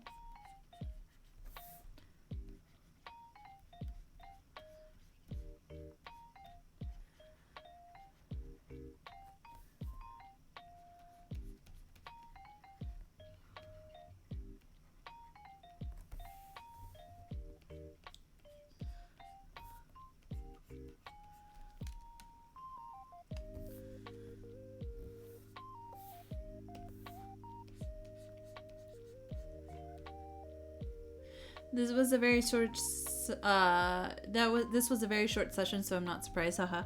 Yeah, I also apologize for being late. I thought like my like work day was gonna go a lot smoother, and then I ended up being kind of stuck. So that didn't help that we didn't have a lot of time with that. But then again, I guess other people were already doing stuff, so it's not too bad. I think it worked out pretty well.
I really hope we get to play in.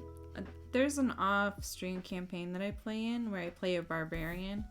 I really hope that comes back soon, because I want to play Big Dumb Barbarian Lady again and Torture Multi, as she calls every pigeon Talos. I need it in my life again.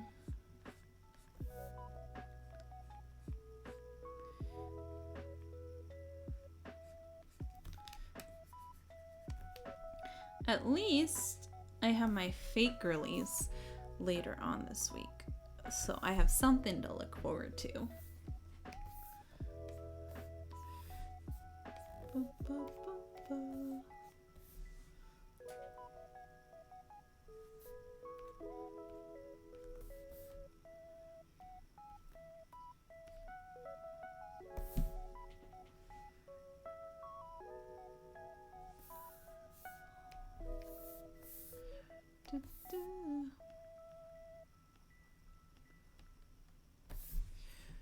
Ooh, this cloak is looking pretty fancy.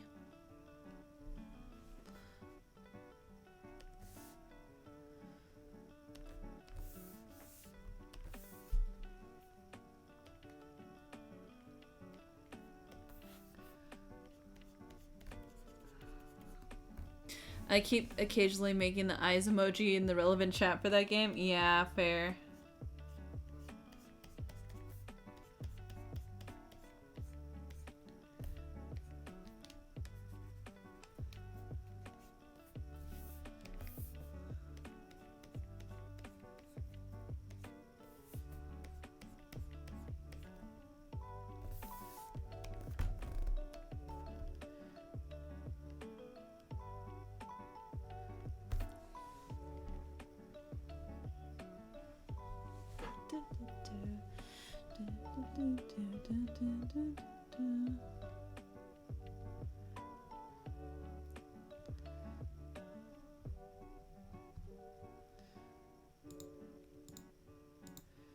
Okay. Brown hunting coat.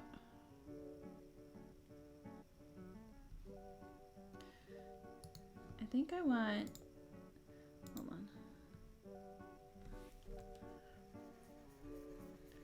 This green.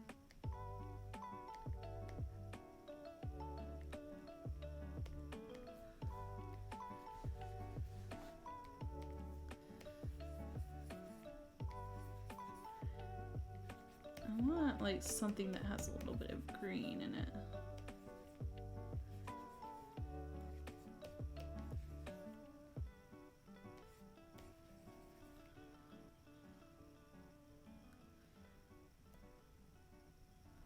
Alright, I think that should be... Yeah, we'll try this color out and then see how it looks.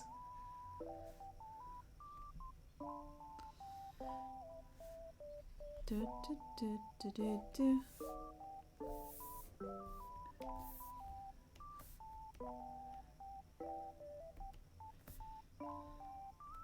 Maybe something a little darker.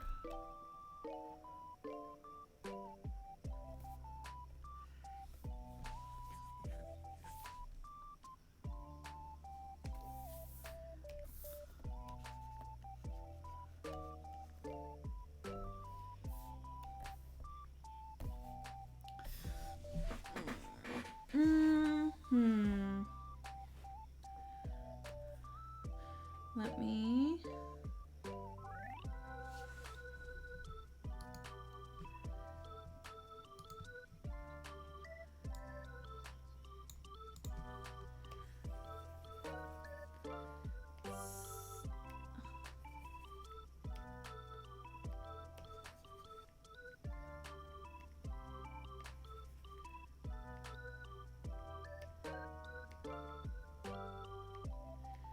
And then a little bit.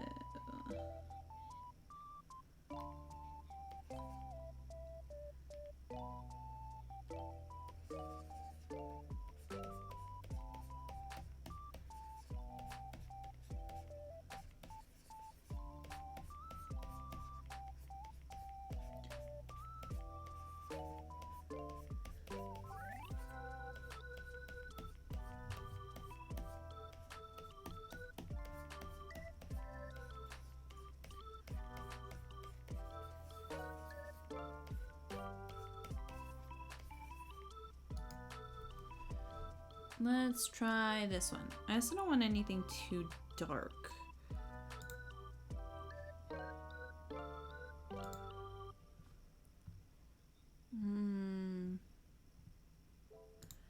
Let me take that.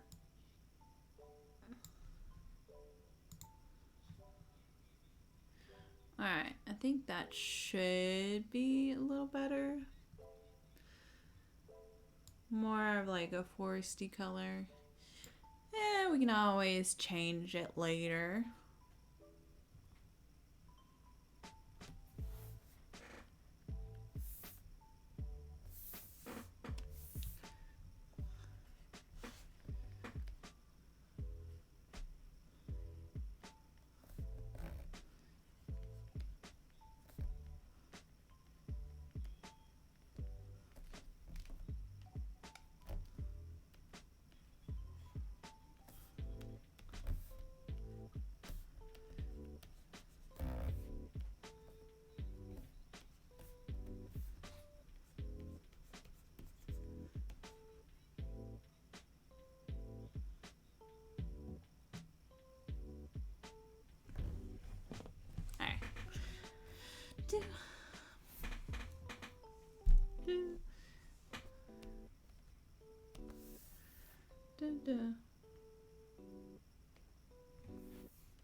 Cozy vibes only.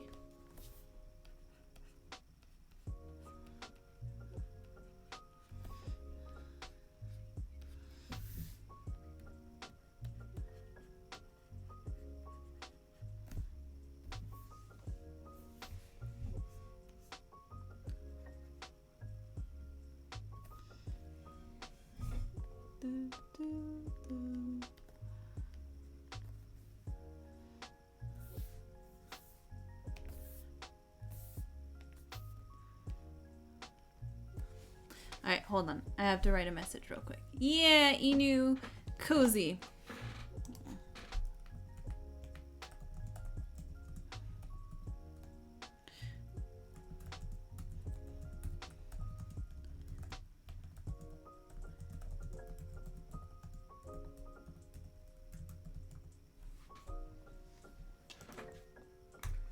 Okay.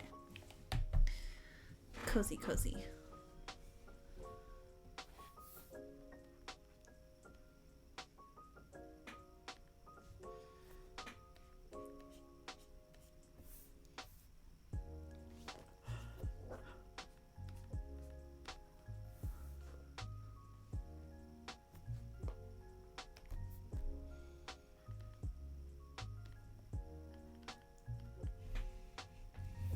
Alright.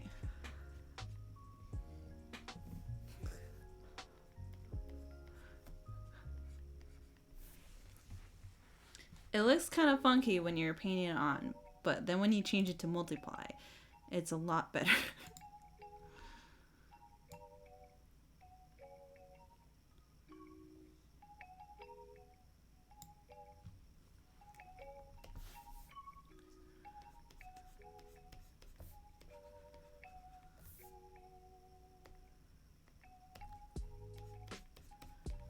I'm gonna put this, give some a little bit of depth.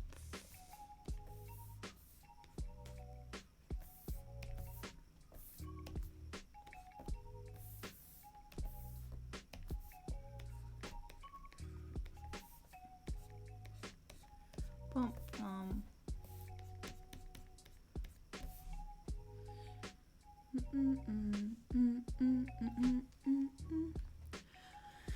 If you had to imitate a style for commission, what style would concern you the most?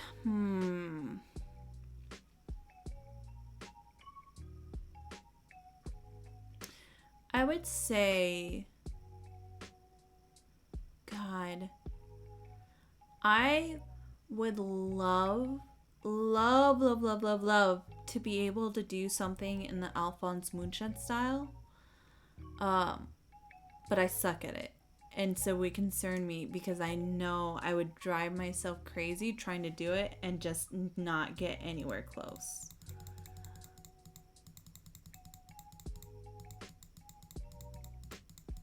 Okay, I don't like that after all. Also, if I had to draw something that was like Genshin style, I would also cry because there are so many details that those fuckers put on their characters that I would just be sobbing. When it actually, no, the Final Fantasy details, like I've had to draw a Final Fantasy 14 commission and trying to figure out the intricate details on their armor sets, I sob.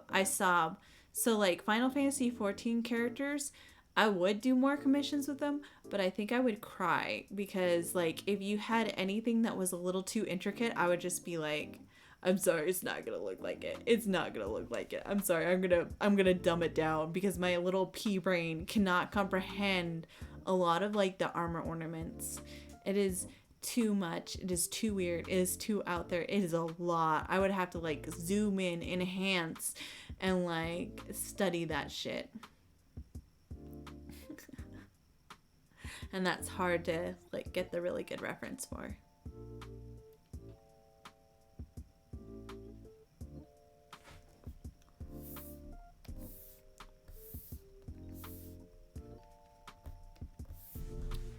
I think I might, instead of this, do more. I think I'm gonna do more of a red. I want more of a warm. Do I want warm?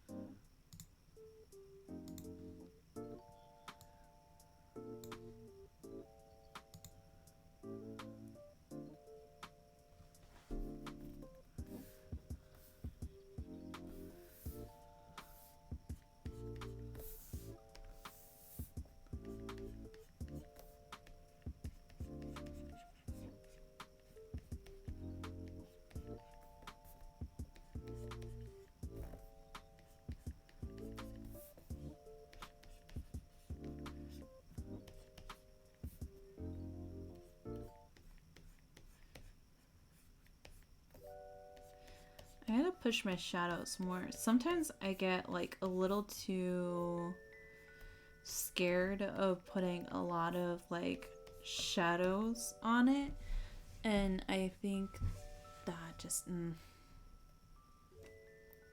the shiny overly decorated Yugen dress on Astrologian, yeah, no, like it's like I like the shines on stuff. It is the armor pieces. It is like the little metal pieces that like are in a lot of the FF14 outfits, right? That have this weird like line work to it that I just my mind just has difficulty. Like the more filigree something has, the more difficulty I have like trying to emulate it. Yeah, filigree. Filigree is like the bane of my existence. I love it. It looks pretty. It looks beautiful. But like trying to figure it out always like ends up confusing me.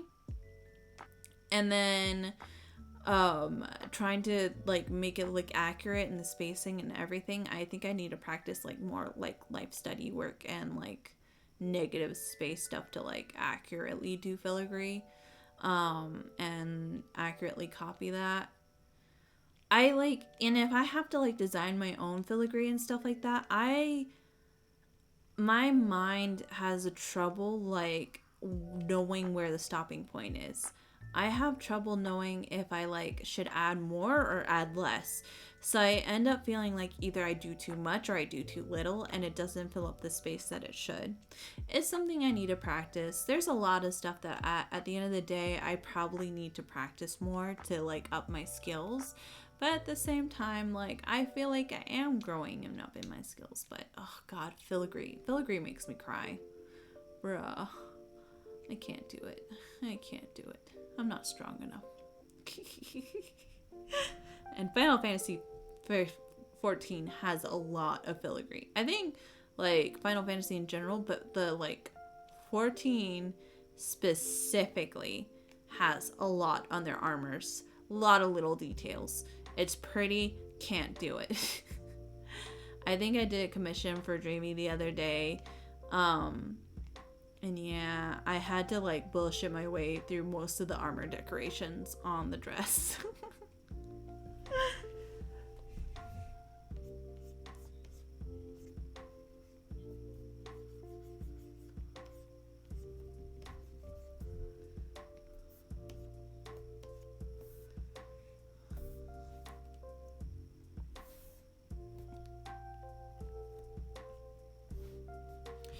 Ba, ba, da, da, da, da, da. Da, da, da, da, da, da. Okay. Do, do, do, dum, bum. Bum, bum, bum, bum, bum. Yeah. We're getting somewhere. Oh my goodness gracious. Hi everybody, welcome in Raiders. My name is Captain Freestar, otherwise known as Tisha. I am a variety streamer and VTuber, and you probably know me if you're from Zero XP as one of the players. How are y'all doing? Hello, hello. Let me give you a shout out. How was the Gundam session? Did you have lots of fun? Did anybody die? And I hope it was memorable. Hold up. Everybody go follow Zero XP. There's a variety of Dungeons & Dragons or Starfinder streams on there. I play in a couple of the campaigns, and all around, they're pretty cool guys. Hello, hello. Hi, Iris. Hi, Q. How's it going? We're in Cozy Town. I put on my cozy blanket because we are working on commissions and doing that grind. So I'm trying to work on... I think people have dubbed it the Uwu Sniper. Ooh, Riflewoman. But we're making good progress on some coloring today. Yeah. So hello. Get all cozy, welcome on in, and I hope you all are having a great Tuesday night.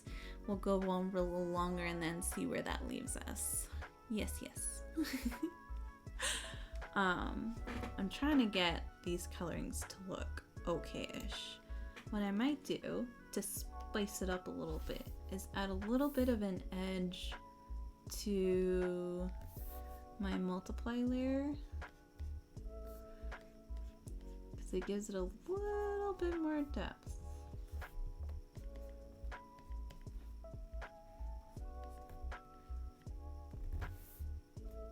I might not stick around. I'm gonna grab some dinner. You get some food, and no worries, my dude. Also, go check out the main man. Awesome VTuber, fighting game expert, and all around cool dude. And I also saw Iris in chat. Go follow her for another super cute VTuber. I love seeing her music stuff because as a not very musically inclined person, it boggles my mind when I see someone like do like mixing or audio work or like even covers. So yeah, go check those two people out. Please and thank you.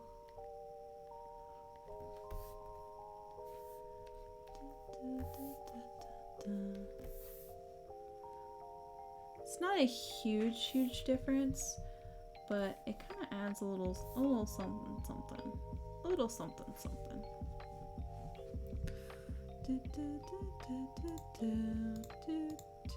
And then we'll do an add layer. And I'm doing like this soft yellow light for a lot of my ads. Just kind of like where the light might be hitting, just to kind of push my values a little bit more. Does it actually work? Who knows? Are we trying it out anyways? You betcha!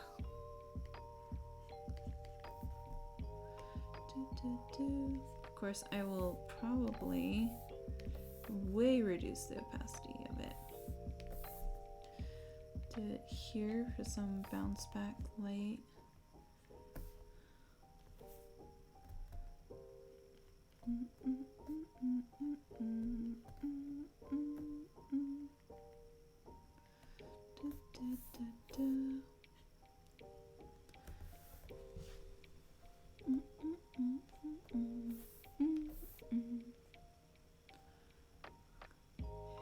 But I hope you all enjoyed the Starfinder session. I was kind of lurking here and there, so I imagine a lot went down.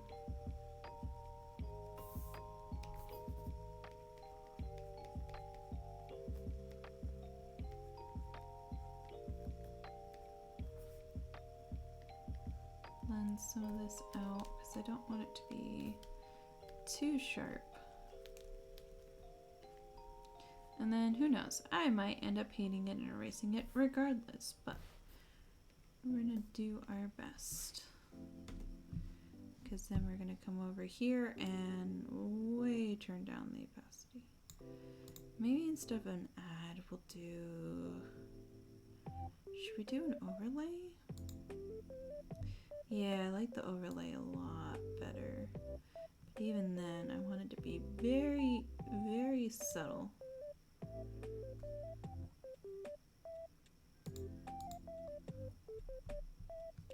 And I'm trying to check it on my other monitors so that I can get a more clear picture of how the thing does. I'm gonna blend out some of these harsh edges because I want it to be a very subtle light because I don't want it to overtake everything. There you go.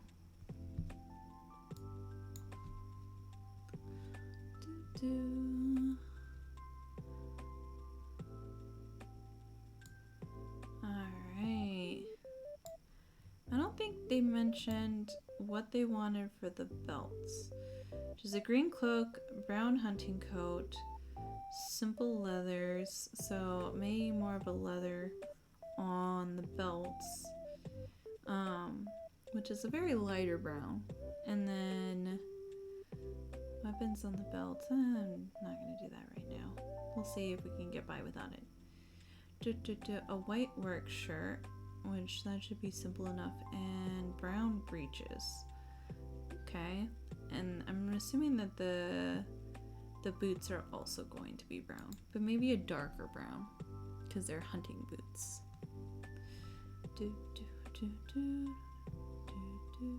Let's do the white shirt because I feel like that's just gonna be the easiest. Let's be honest. We'll do it kind of on the palish white, a pale yellow / white, more of a cream, just so that at least there's some contrast and some warmth compared to the cool of the fur. Yes, yes, yes, yes. And then, multiply. I'm gonna go more towards here. And I'm gonna get this brush, and then I'm just gonna put a little bit of shading value on it. Just because it's kind of underneath everything.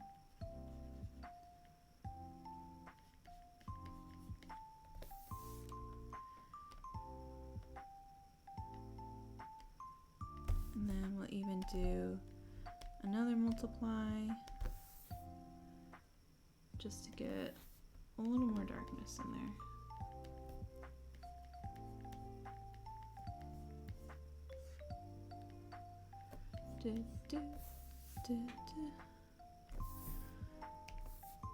Blend it out a little bit.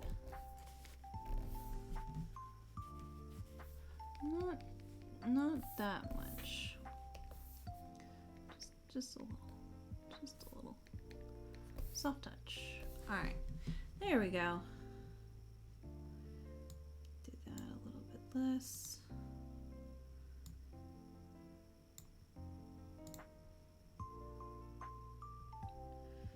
Alright, and then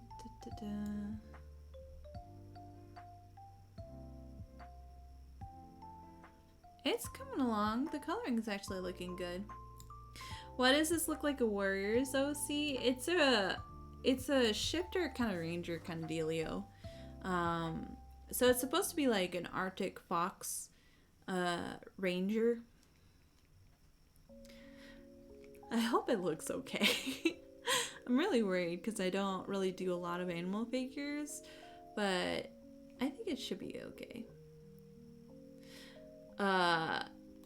Good day. Also, what is that nice cover for your chibi? It's my cozy blanket. It's oh, nope, that should not. There it goes. Hold on. I need to bring it back. There we go. I don't know why it's not locked into place. There we go.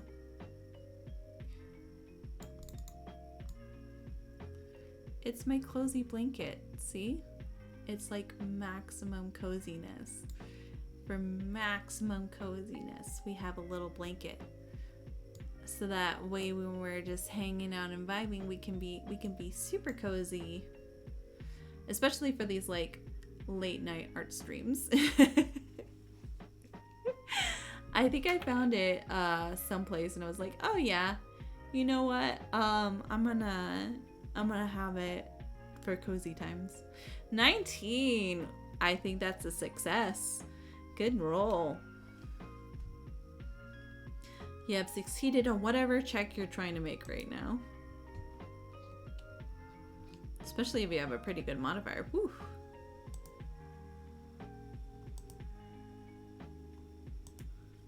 Okay. Bum, bum, bum, bum. Bum, bum, bum. Also, how are you doing today, Kid Sitting? I hope you're having a good Tuesday.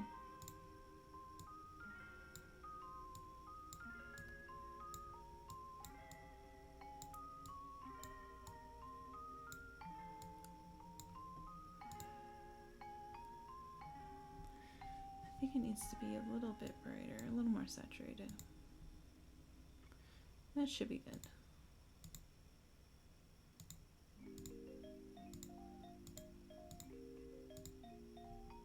Oops, not that much.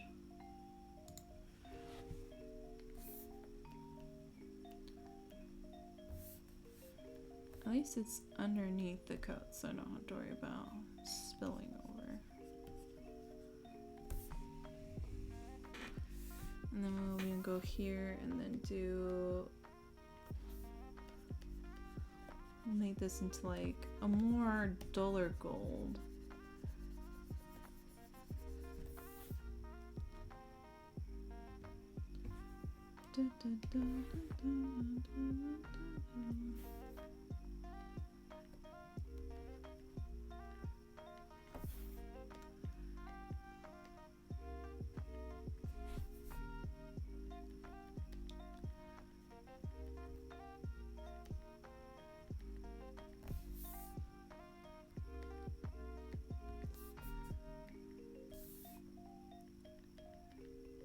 Very subtle shine to it.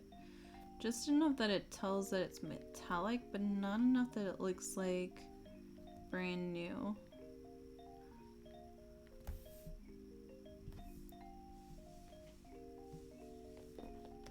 And then come here and see if we can add a little more texture.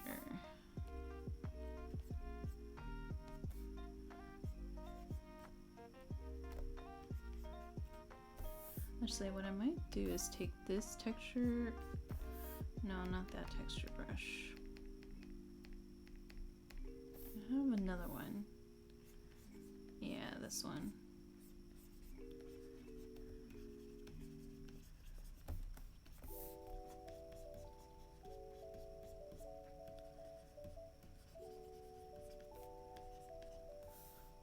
And we'll see what we can kind of paint on. So apply and then blend it with the same color and then apply again. And then we'll do a multiply layer on top of it.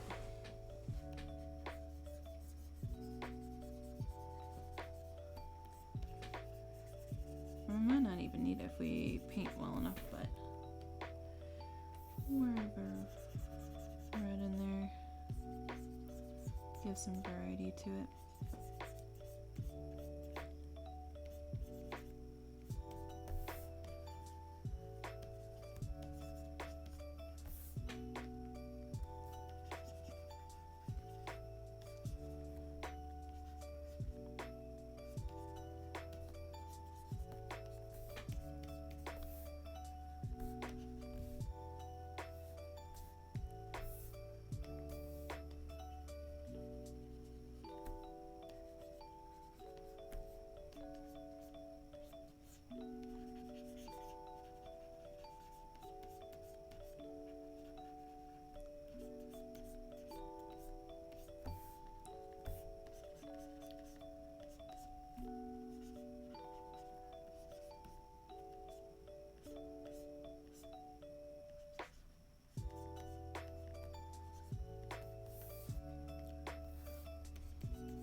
A little bit of a painted belt look, so hopefully that looks okay.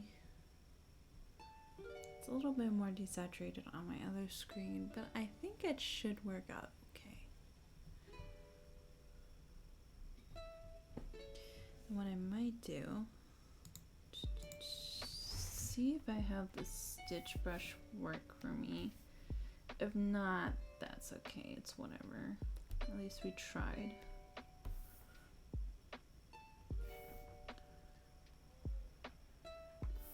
Oh.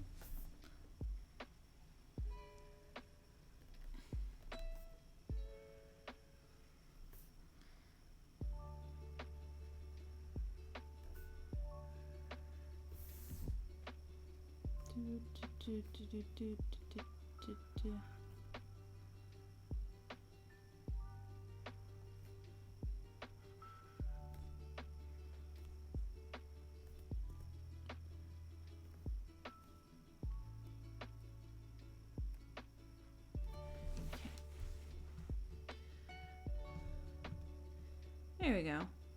Some stitches.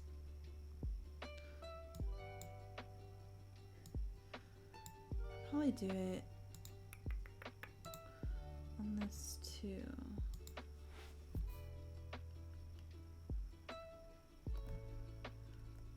Just so it gets more of a homespun look.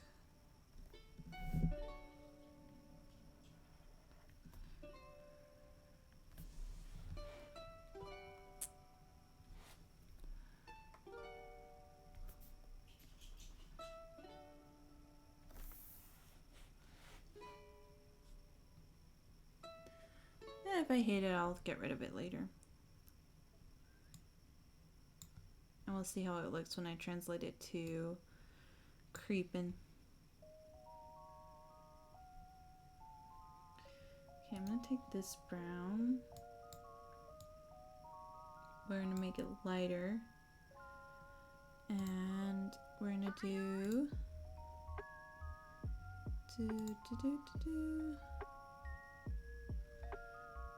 I'm gonna do some breeches.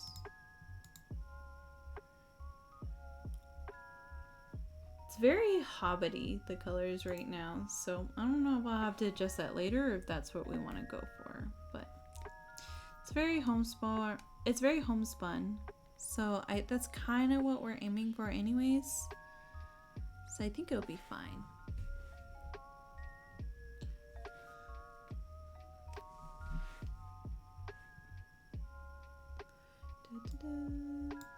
And then we'll take this, but then we'll make it darker, maybe less saturated darker.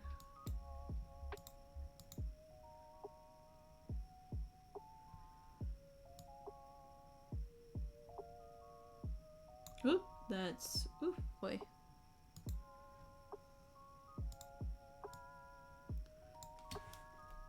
Still, it was kind of nice to see it against a dark background. I might need to change the background color just so I can really get an idea of what these colors look like. Because the colors surrounding it will also affect the kind of feel of it.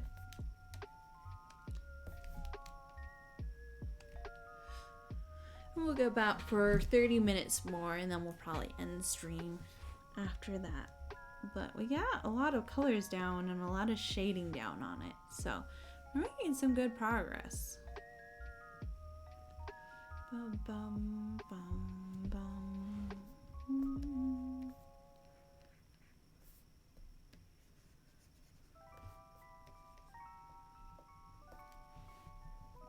I think I'm gonna stream on Thursday too, so I kind of have to figure out what stream I want to do. Whether or not I want to do another art stream or if I want to do a game. I think I labeled it as game. No, we don't have a stream on Thursday because it's Fate. I keep forgetting. I'm so bad. No, Thursday is Fate. Thursday is Fate, and then Friday is a maybe, is a big maybe. Depends on how like how tired I am after the week. And then Saturday is definitely gaming. What we gaming? I don't know. I might do more Cult of the Lamb just because I like family time. But who knows? Maybe I'll find another game I want to play before then. I'd stream Baldur's Gate, but I do not have 138 gigabytes on this computer, and I would have to go back to PNG tubing, and I just don't want to go back to that lifestyle, man. Not that there's anything wrong with PNG tubing. I really enjoyed my PNG tuber, and I got do a lot of creativity with it. But I also really love what I did with my VTuber, so I like using my VTuber model. So, I don't know. Alright. Do I have to make adjustments to the whole figure? Because I feel like...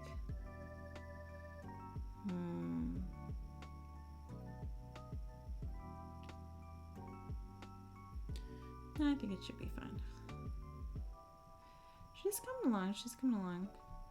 I'll have to get some feedback to make sure that, like, what is on here right now is preferred or that it looks good.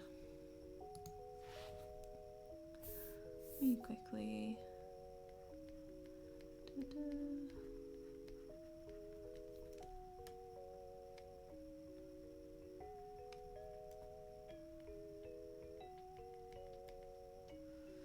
Cute winter fox. Yeah. She's coming along nicely. I'm enjoying a lot of the shading on her clothes and stuff like that. Okay, where is this? This is up here. Oh, nope, it is not up there. It's up down here. There we go. We have those two together.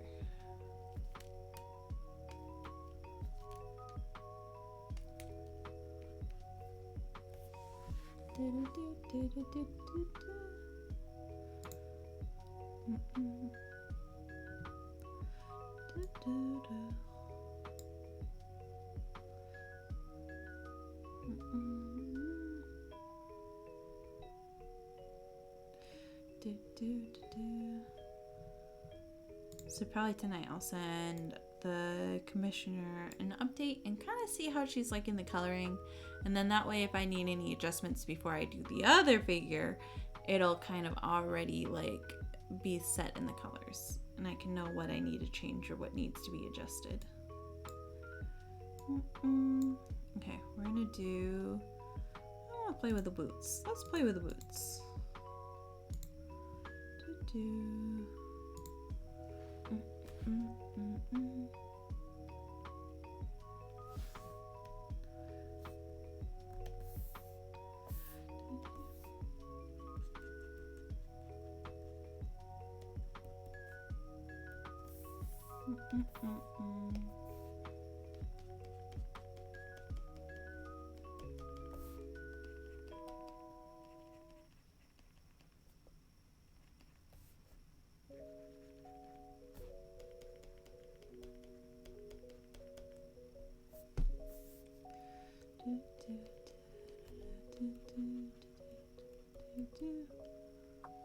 Mm-mm.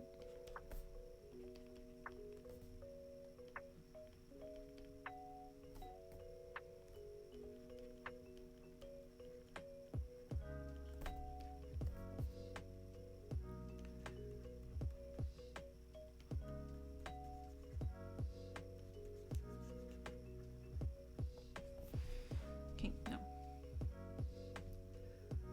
I have an idea and it just doesn't quite go that way. That's fine because we can always erase and try again. And let me look at my reference because that might also help me out.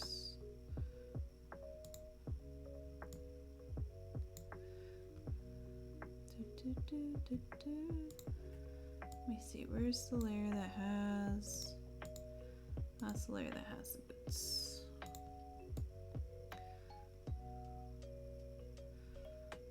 Alright. So depending on the light hitting them, we want like kind of a scuffed, kind of a blend. Okay. So let's take that. Let's go back to our kind of like texture brush and then where am I? I'm here.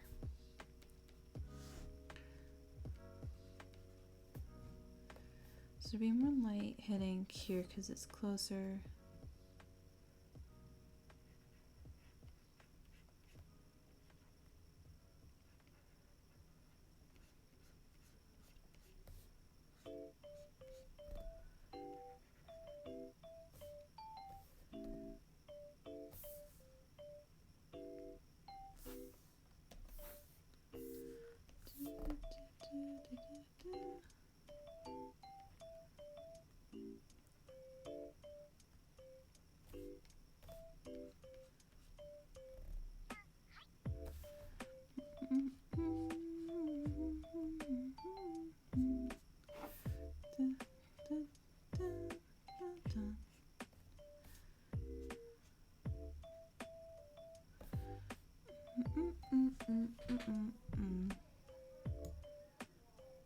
Damn. Alright, and then actually let me blend this up a little bit more.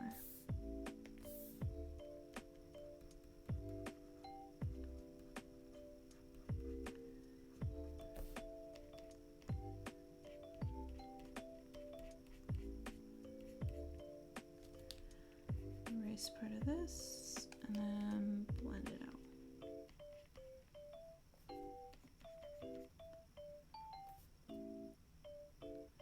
Okay, and then we'll also want to, underneath, I'm going to do a multiply layer.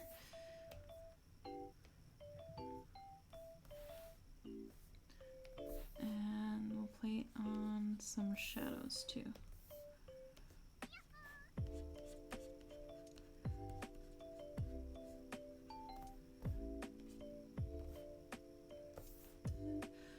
Dum.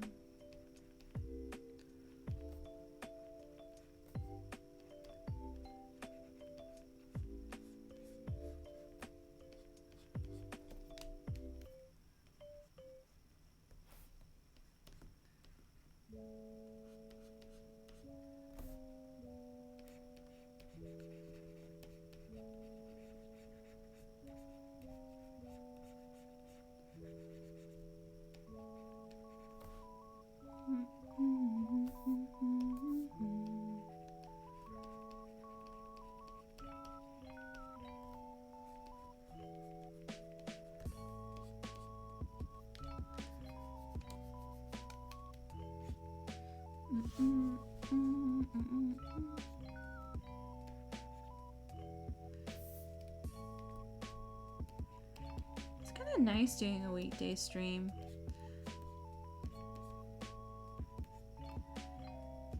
And just hanging out. Because I normally don't stream on Tuesdays, so it's a little bit of a different vibe, but I like it a lot. It's nice to just kind of chill and vibe and work on stuff. I really love doing art streams. I really should just get back to them. Because one, it gets me like really productive. But two, because I just like the vibe. Well, I had to go take care of the rabbit things, but now, but how has art been going? It's looking really nice. Thank you, I appreciate it. I am doing my best. It is a little bit of a struggle bus trying to get some of these things to look the way I want them to look, but we're making good progress on them, I think. Alright, let me lower the opacity on this because it is too much. And then let me also lower the opacity on this a little more because that is too much. But it's looking okay. Maybe I might add some more like warmth to it, but it's not too bad. Maybe just kind of like a brushing of a like lighter reddish orange color.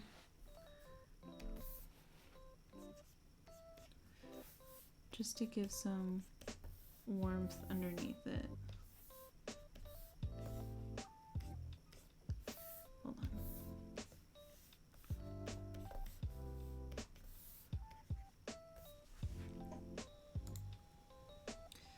Should do overlay? Yeah, overlay. Ah, that makes it look a little bit better. It's not super noticeable, but it kind of gives it a little bit more depth because I think the color is a little too cool without it, and so it looks flatter. Again, it's kind of like sometimes with a lot of art stuff, it's very much like when you go to the eye doctor and it's like number 1 or number 2, number 1, number 2, and trying to figure out what subtle little differences or additions can kind of make it pop a little bit more.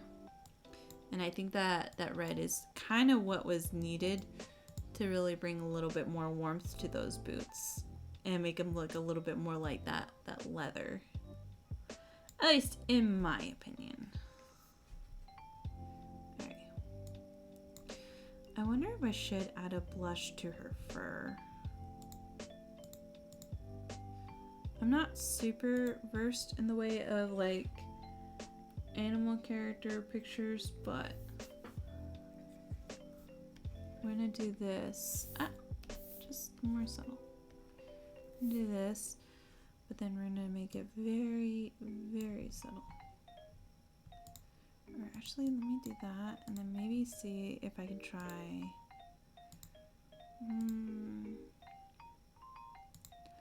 Not quite. Not a multiply. I don't want to multiply. Overlay,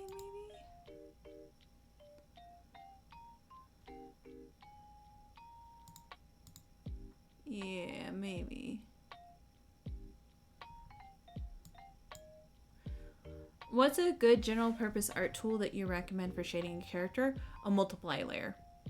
Honestly, when it comes to shading, like, I would do a multiply layer, and then either do like a mid-tone. Depends on the environment. Because most people would suggest, like I've heard people suggest purple, but then that's not very natural. So it just depends on the stylistic choice. Never shade with black, though. Like you're gonna have everything look kind of flat and dull.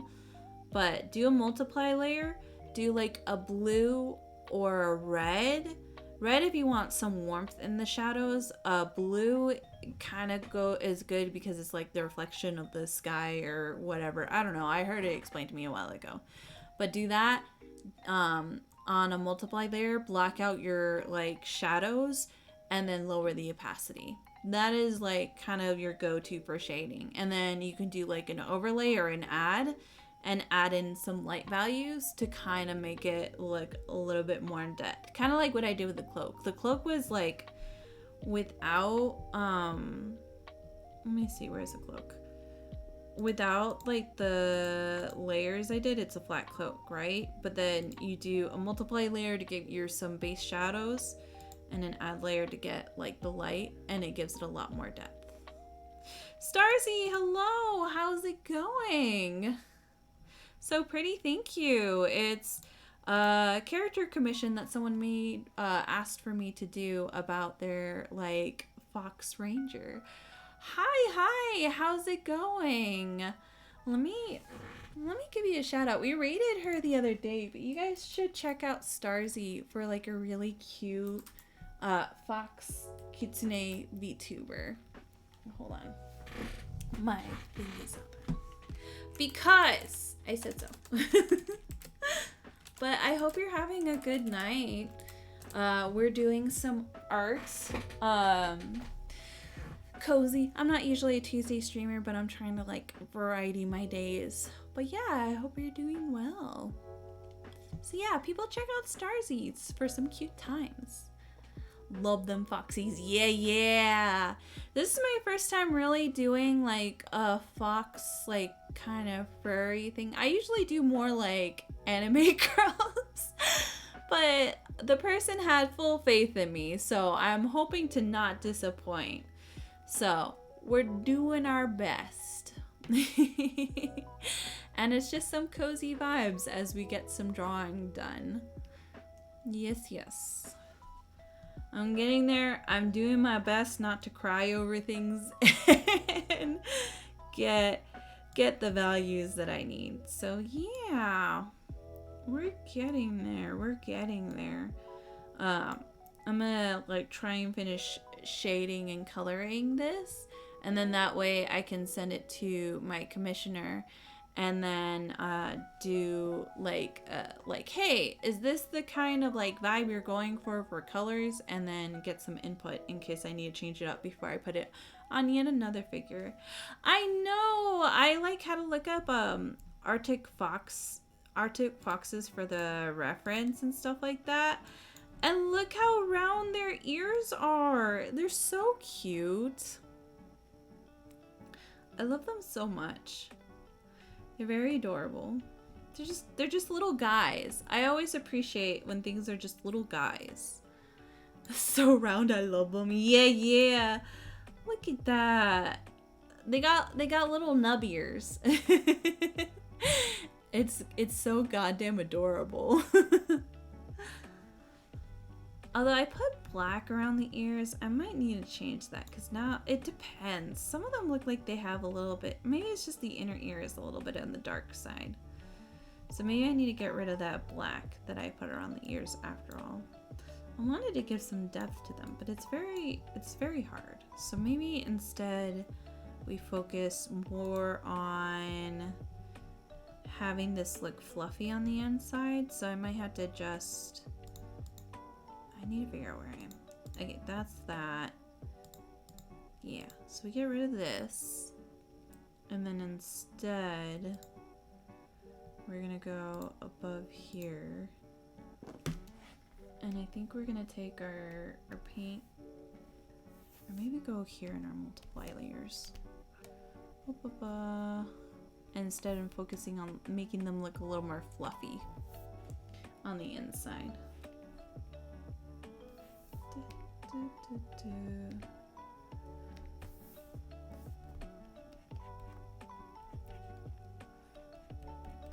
So it gives it look the fuzzy ears, and then I might have to adjust that line and change it actually.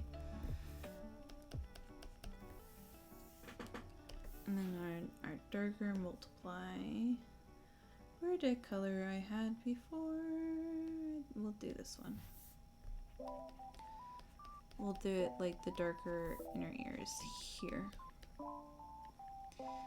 Yes. Because it's fluffy from what I'm seeing. We'll go up to our line somewhere up here in the mess of things. Alright. We'll adjust. So what I think we'll do is take this color.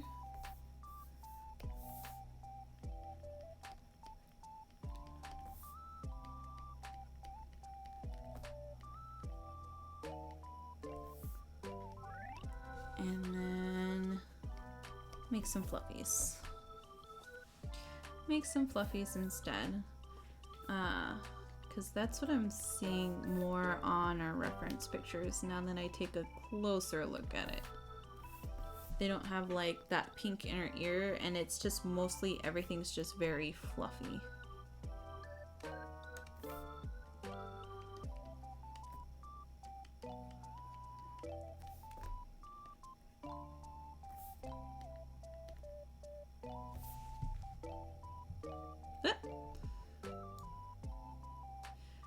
See, I think that's looking a lot better already.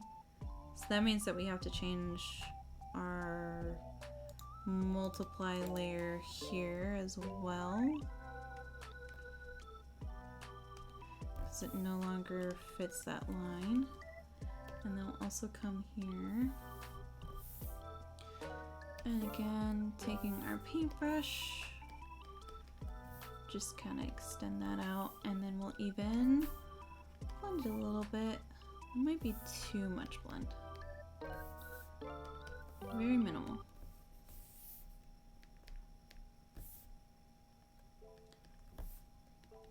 There we go.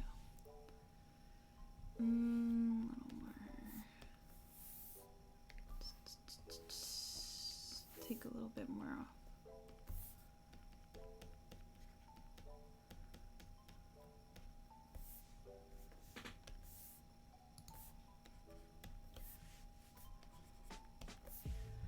There we go. I think that's better. Honestly, I think that's a lot better in terms of like making it look like the fox's ears from the reference. And it might make it a little less dog or cat-like. I probably could have done better if I had it more forward facing, but at the same time, I think it'll serve for now. Mayhaps. I'll see. I'll see if I need to adjust it more later. But we're getting there. Arctic foxes are so cute. Foxes in general are very cute. I remember growing up, I used to really desperately wish I could own a fox. I think there's some states that you can have them as a pet. But I also heard that they're very, like, they smell distinct. I guess would be the nice way to put it, but. Forbidden doggo? Yes, forbidden doggo. Multi insists that he wants to own a raccoon. He wants us to move to a state that you can own a raccoon. You can't tame them. Yeah, I think it's more so that there's a program where people are, it's like a certain type of fox that people are breeding to be like pet-like, but you can't tame a wild fox. So like the only way to have a pet fox is like through a breeding program that's specific for like pet versions of them. But I don't even know how like ethical that is. A raccoon? Yeah, he wants a he's in love with raccoons. He wants a raccoon. Just mainly so that he can teach it to like open up a fridge at night, because he thinks that's the funniest image to him. But I don't know if you noticed, he'll put like a lot of like raccoon imagery on the server. For a while, a lot of the emotes on our Discord server were raccoons. Yeah, I told him that if I'm gonna draw a mascot to represent him for whenever he does his bullshit and talk on my streams, I'm just gonna like make a little raccoon with his little like tiefling horns and hair on it. Yeah. Multi loves raccoons. I don't know if that would be his favorite animal. I think it is, but I can't be 100% certain. Because it's kind of like something that started as a joke, and then I don't think it's a joke anymore. I miss the raccoon emotes so desperately. Like, those are my favorite shit to spam. Multi, bring back the raccoon emotes. I think we should all riot in the Discord and tell Multi to bring back the raccoon emotes. We should demand it. You're getting a Tanuki toggle? Ooh, that's gonna be so cool. Yeah, Discord protest. Discord protest until he brings back the raccoons. Yes, yes.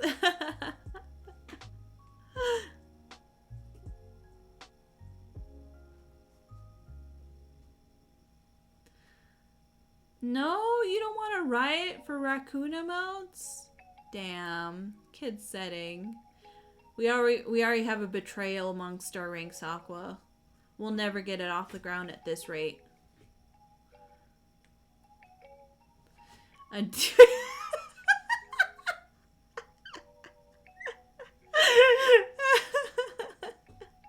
Hunger protest.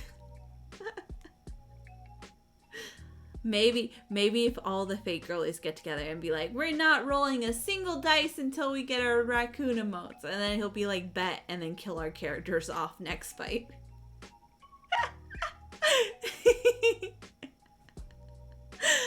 Oh god. Oh no, Aqua. I don't know which one's gonna prevail. You might starve to death. He's very stubborn. I'm loving this Blinky. I look so cozy. I'm so happy. It's a very cozy time right now.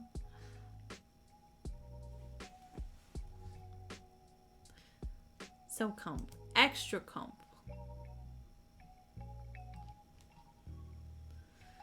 He can have my blood on it. See, that's the type of... That is the type of thing we... Oh, I have to allow this. Okay. The coon smug... That one was the best because that was the equivalent of like Knife Cat. Was the smug face. I mean, we have the iris smug, but it's not the same as the raccoon one. So sad. So sad. I loved the one that was like the raccoon with the hands on the cheeks and it had a lot of hearts on it. Like, that one was my favorite. I used to use that one all the time. That and the sweat. The raccoon sweating. God damn, I just missed the raccoon emotes. When will they return from war? We gotta protest. I'm gonna protest. I'm gonna cry until... No, that's not gonna work. He's just gonna ignore me crying.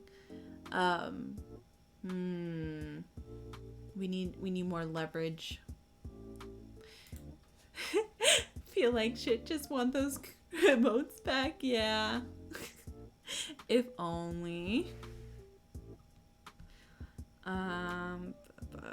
Do I want to shade this tonight? I should shade this tonight. All right, let's see if we can shade this tonight. This. We're gonna do multiply. We're gonna go back to the same kind of blues that we're using just for consistency's sake and paint on some shadows. This is behind, so have more shadows here. The whole thing might just be shadowed, to be honest. Tell him to bring back the Oh no, that'll get him moving. I don't know. Multi can be so stubborn. I'm pretty sure he'll just say, okay, bet. They won't do it. And then every time someone does it, he's like surprised Pikachu face all the time.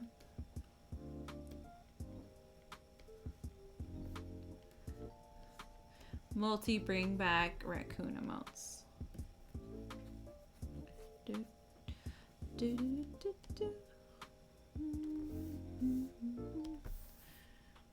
Add a little bit of red just to spice up the edges a little bit.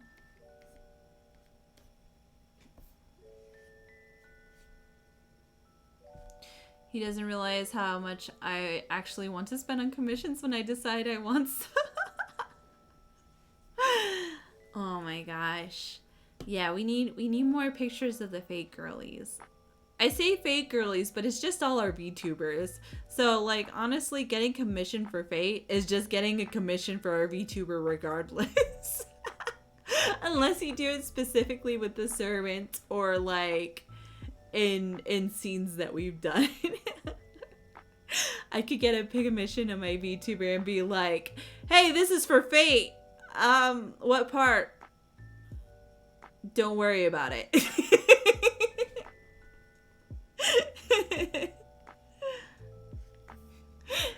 Don't worry about it. I'm considering asking to make sure the command shields are included. So, yeah, except Yuzuki's is like on the back of her neck. So,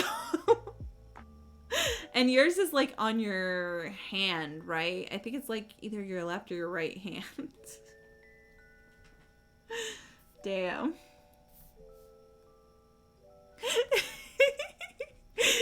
Yeah, Yuzuki could get literally a commission and be like, here it is for Fate. You can see your command, you can't see your command seal because it's hidden right now.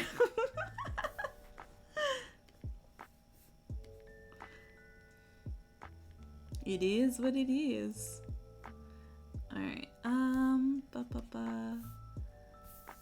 Alright. Okay. Damn, I know I need to add more. Okay, we're gonna do another multiply layer. And again, it's just trying to increase some of the depth on the shadows that we've already done. Especially on areas where it is a little bit darker. I'm trying to learn new techniques and implement them so that I learn and I grow and my art continues to grow. Because there's times where I feel like, oh man, I'm not where I'm supposed to be with my art. That's like kind of like no one's really where it's supposed to be because they're always growing and they're always changing when you look at that. Honestly, I'm eyeing an artist who does really cool couple chibis, and I've been like, man, when I had the money, it'd be so cute to get everybody. Yeah. Yeah, for real, honestly. My style never stays the same. Same, though. I've grown a lot in my style, especially doing a lot of the big projects that I've been doing. So, like, I feel like I have grown a lot, and I'm continuously changing my style, and that's good. I think every artist kind of does, and no one really, like, if you're staying at the same, you're probably not growing, and you probably need to, like, shake things up. I'm terrible at anatomy, but I can trace my own pose, like, 10 times. Ugh, anatomy is so hard. I cry. Posing is, like, trying to find something that looks fluid and, like, get it so that it doesn't look, like, alien and weird in perspective is very hard, or just trying to figure out a good pose can be extremely difficult. So I feel ya. But yeah, my art style has changed a lot. I mean, looking at, like, hold on, let me open my recent, like, the PNG that I'm working on to update, like, my like Discord reactive to, like, the one, like, my original PNG tuber. Where is she? Has changed a lot. So this was like 2 years ago, right? Like, yeah, line art scuffs it, and then shading fixes a lot of problems with the hands. Yeah. So this was my original PNG, like my original, like, design. So, like, this was back when I was still trying to figure out, like, pre-VTuber, but kind of, like, on the way to it, where I'm like, okay, what do I want in my design elements? And some of the things stay the same. Like, I will always have the pointy ears. The hairstyle is very much based off of, like, a hairstyle, like the way I part my hair, so I wanted to keep the hairstyle similar. And then the succulents, because I am a succulent cactus girly. But, like, from, like, that to, like, where I'm at now, I feel like I've grown a lot. And I'll continue to grow. I'm sure, like, there'll be, like, years from now, like, I don't know years, but, like, a couple years from now, I'll be like, I'll look back at this and I'm like, man, there's so many things I've improved. And I'll be glad of that. Yeah. look like a Stardew Valley girl. Teach me your ways, oh wise one. It's a lot of practice. It's a lot of practice. I think since becoming like a PNG tuber and then eventually becoming a VTuber, it like it's taught me a lot of how I arrange things and how I draw things. I think even just like, hold on, I'm gonna move myself. I think even just making my model taught me a lot. And even then with this, originally I was gonna do like a different style. It was gonna be not quite chibi, but like a small version of my VTuber model that I was originally planning on. And then Dreamy made the suggestion of changing like the outfit, and I'm really glad that I listened to her and tried new things. And yeah, so like this model that you're seeing right now is one that I drew and then one that I rigged too. And I think I'm really glad that I made the decision to learn how to rig it, because it really taught me like how to do the separations. And there's some things that I would change and some things that I might take the same. And I need to eventually go back and like update this model. But I'm really proud how it came out for my first attempt. And I know like when I want to like do my main model, there will probably be some things that I cut up differently or like do differently as well. And it'll be even better. So I'm excited. I'm excited to do the journey when I like work on my like other model. Yeah, cutting models is really intense. Okay, I'm gonna be honest with you. I'm gonna be honest. I'm gonna be 100% straight with you. I did it the hard way, where instead of like drawing and then cutting it up, I drew every part separately. So like when I was drawing, I used a symmetry tool, but a lot of the stuff was drawn on separate layers and then painted on separate layers. And I made it so much harder for myself that way, but like that was the only way that I could feel to make sense to like get all the shading and stuff correct. That's what it made it right for me. So yeah. Yeah, there's the two ways where you like draw and paint everything and then you like cut and whatever, and then there's the way where you like where you draw each part separately and then like kind of like merge the color and the line and stuff like that. But it can be kind of a headache making sure that everything is in the right order and nothing's overlapping wrong. Slowly merge layers. That's how I draw normally. Yeah, I'm very much like, I'm a layers girly. I have so many layers. Even when I'm like, maybe because I'm just an anxious person, when I draw, like, I have such a hard time getting rid of layers and merging layers. I can't. So like having to merge the layers for like the VTuber model, I wanted to cry. Like I had to make sure I had a file saved that had all my layers, and then I had a file saved where it has my layers merged, because I was like, what if it fucks up? What if I regret regret merging it? I can't. And everybody's like, oh, you should do one layer. Oh, you should like, you know, merge your layers. Oh, that way you can adjust the colors. And I'm like,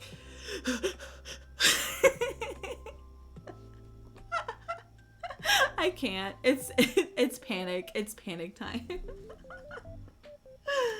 I panic so hard when it comes to like merging my layers. Oh, I'm on the wrong thing. This is a later project. Oh man. I can't. Yeah, so like I am very much, I like my layers. Cactus Buddy, yeah.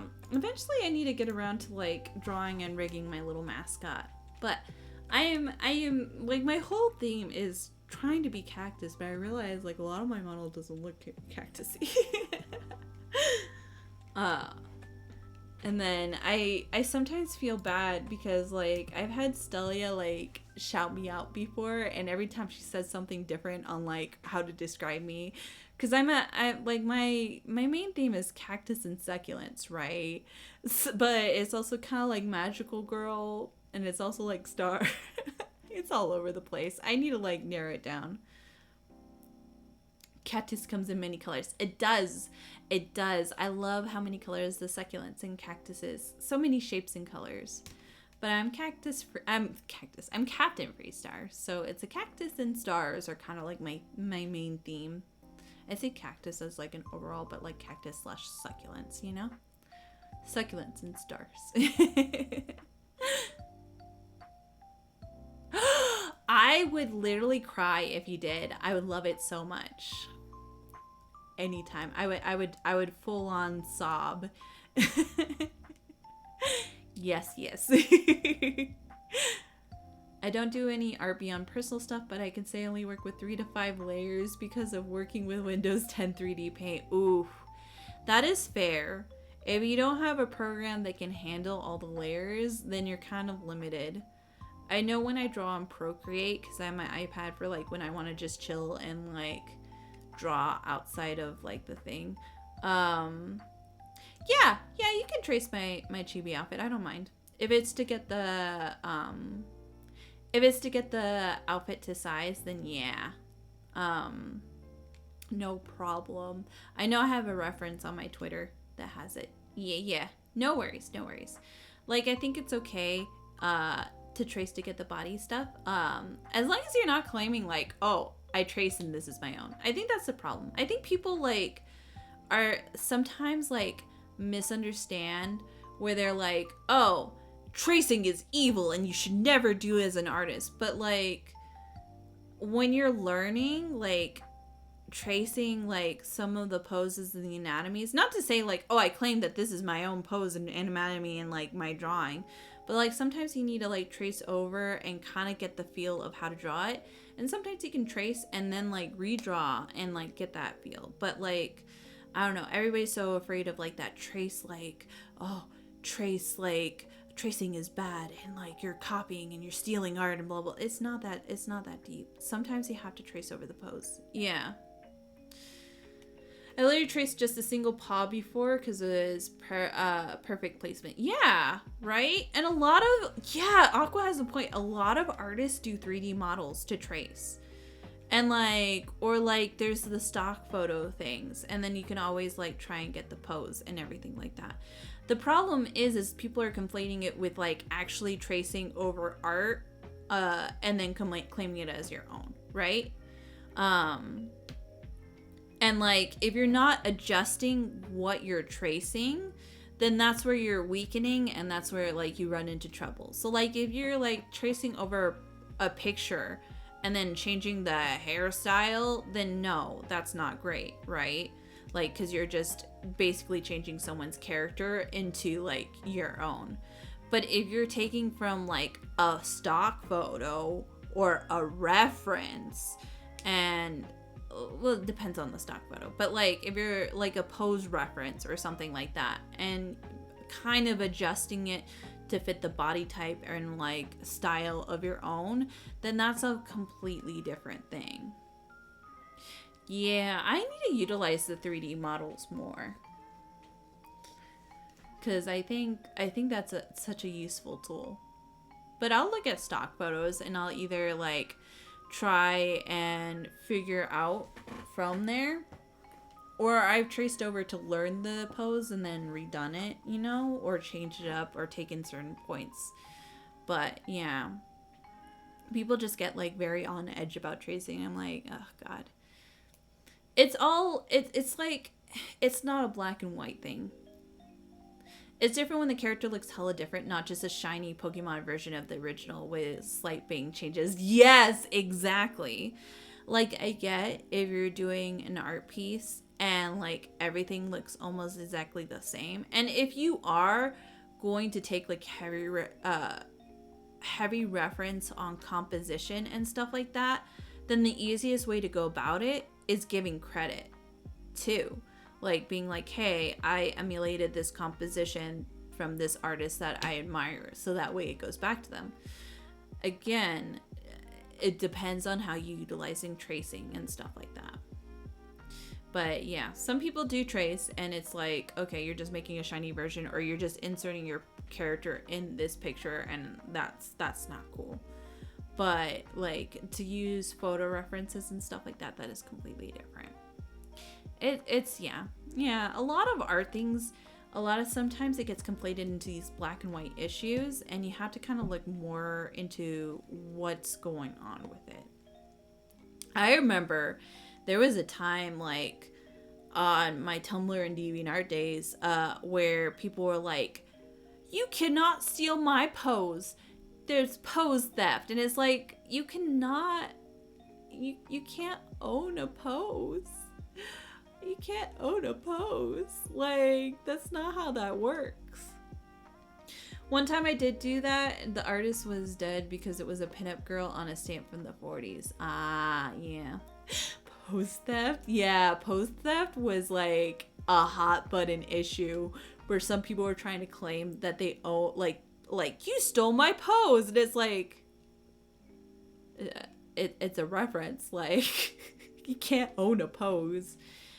It's kind of like when people sell art palettes, and I'm like, I understand on some sense because it's a whole bunch of color theory, but then if someone has the same art palette as you cannot call them theft because it's colors, right? Like, people can come up with colors. Like, you shouldn't copy someone's composition fully, but some poses are just super common, right? Honestly. Yeah, and again, it comes down to that. Like, are you copying, like, line from line the composition and, like, kind of, like, stealing the design? Or are you just having something that's in a similar pose? Or, like, just in the same pose, but it's a completely different composition or a completely different, like, style, you know? Ah, man.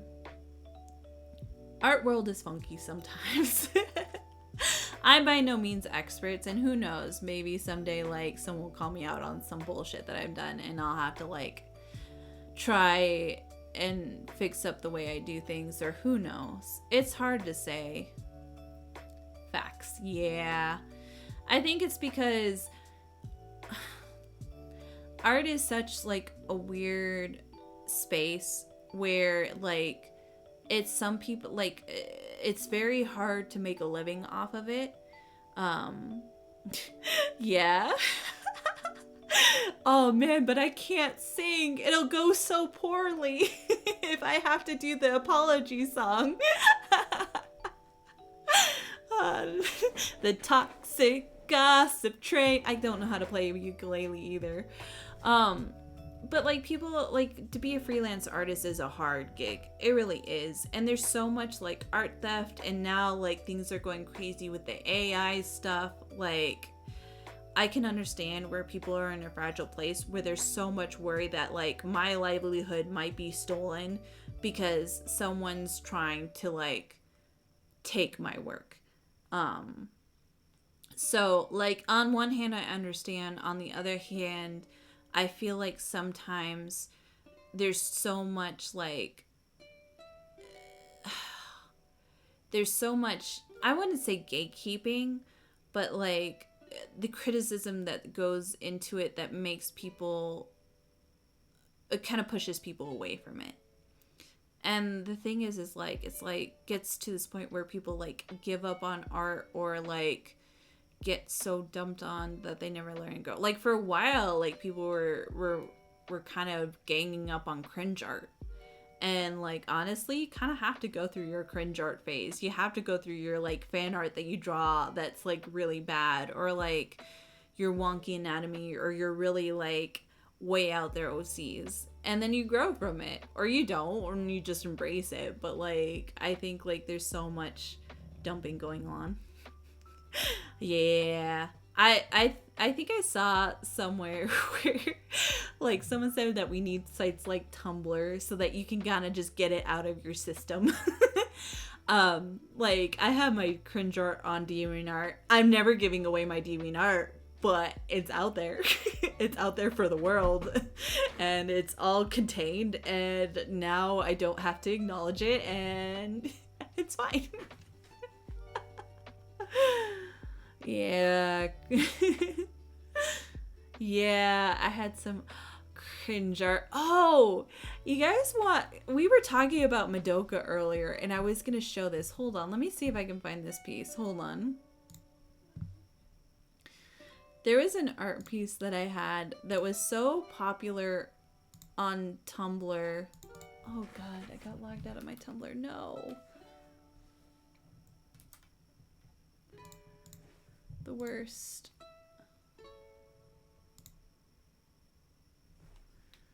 Okay. Where is it? I need to look at my other side blog that I also just kind of like let die. I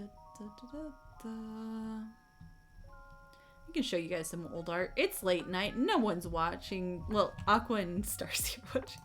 But not a lot of people are like watching. I can show some cringe art. God. Ice peeled.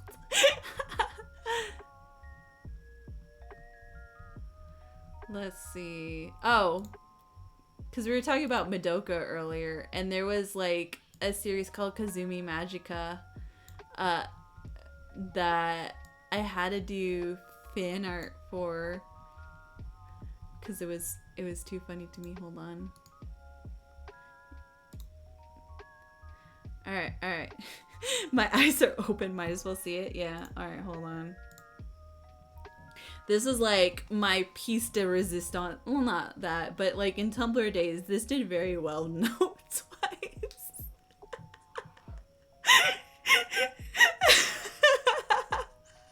You had it. Well, we were talking about Shuguchara earlier, actually.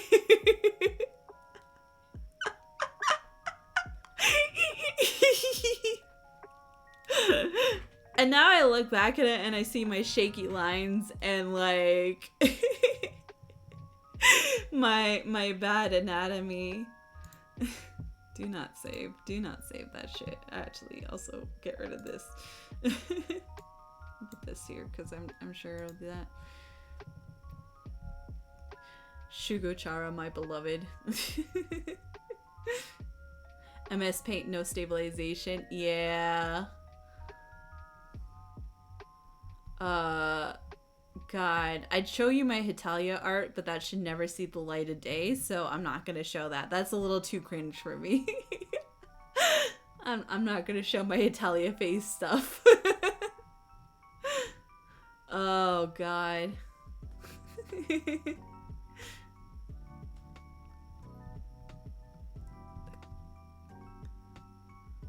I forgot that I did Homestuck fan. No. Yep. Nope. We're not gonna talk about it. We're not gonna talk about it. We're not gonna talk about it. The Hetalia phase was bad. The Hetalia phase was real bad, I will tell you that much. I didn't read Homestuck, even I had an OC. Yeah, I did. I did 2 pictures for Homestuck. That was because I guess there was a project called Wicked Stuck, which was Wicked with Homestuck characters, and I did 2 pictures for that, I believe. I'm not showing them. Dahlia Corellia. Oh my god. Aqua, you don't understand. You don't understand the depth of my Hetalia phase. It is bad. I was in deep into my Hetalia phase. That stays buried. The shoulder release for Shugo looks like a demon horns underneath. Yeah, I was right. Aqua understands me.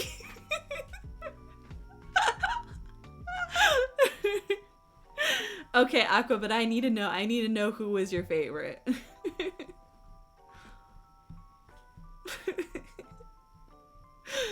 Oh, man. I remember, this one isn't too bad. This isn't cringe, but I remember being, like, super proud of, this piece. Like, I did it for an art club, and, like, I actually was super, super proud of, like, how the colors and stuff came out. Liechtenstein? Aww. Oh, you would be a Canada girly. it holds up. Nami's a little wonky, and like the waves are a little bad, but I was like super proud that I was gonna be like, oh man, like our club was selling posters, and I thought they were gonna choose my piece to sell it for a poster, and then they ended up passing me over. I was like, ah, I like it a lot. Prussia or die? Oh my god. Okay, I was an America girly, but I was also an Austria fan.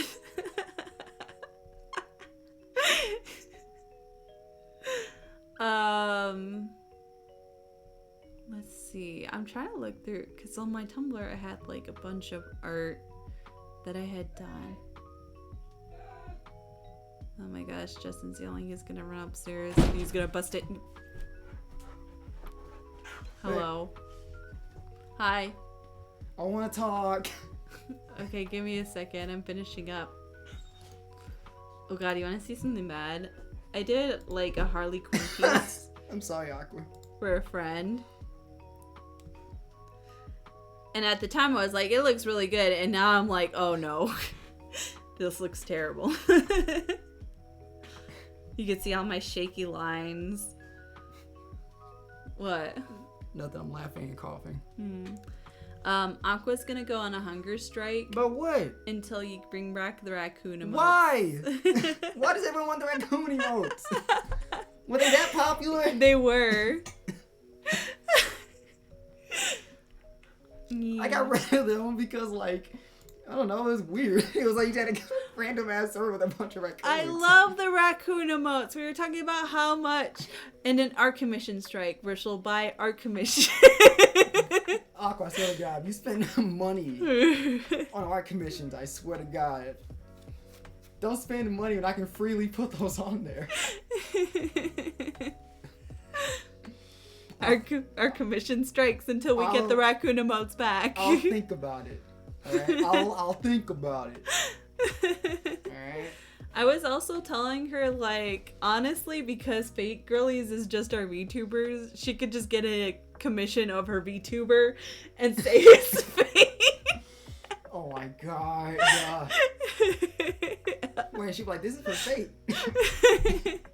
There's an artist she's eyeing. God damn it. Well, if I never put it on there, you can strike your commissions. If I ever do, then there you go. You win. You win your strike. Yeah. Alright. It is 11:30. I said I was going to end like 30 minutes ago, but you know. I need to talk with you. I know. Alright. I'll end it there. It is time anyways. I have work tomorrow, so we must unfortunately depart to bedtime. I don't think there's anyone I want to raid, so we probably just will part ways here. Wait. That person that Aqua's fan Curry, you can just raid her. Which one? I don't know her full name, but I know it's like Corey. It's like something Corey, and I can't remember the full name. Well, that's not. I know. Just look up Corey, and then maybe you can find it. That's not gonna. She has a decent amount of people in there. You can probably find her. Shame. Oh, bro. Okay, hold on. Is it K-R-I? K-R-I. No, K-U-R-I. Sorry. Bruh. Just do search in general, so you can maybe just search. Yeah, find it.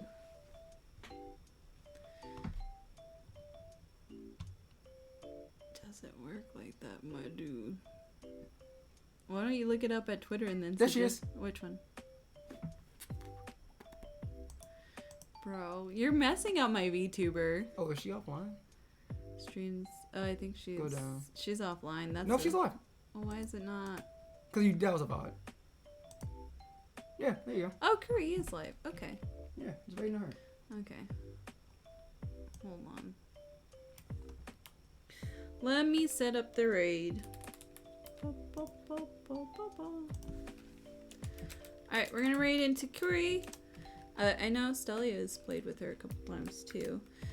This is the raid message if you're cool and have a sub. This is the raid message if you're still cool but do not have a sub. We'll go be nice in Curry's chat. She's a super cutie, so it'll be a good time. Thank you all for joining. I super duper appreciate it. It's been a lot of fun. I love the cozy vibes whenever we do an art stream. I hope to see y'all again soon. I'll be back on 0xp for for Fate on Thursday. And then on Friday or Saturday we'll have our next stream. We'll probably do a game. Until then, have a good night. Love you lots. Bye-bye. Bye. Bye-bye. Bye. See ya. Get out of my house.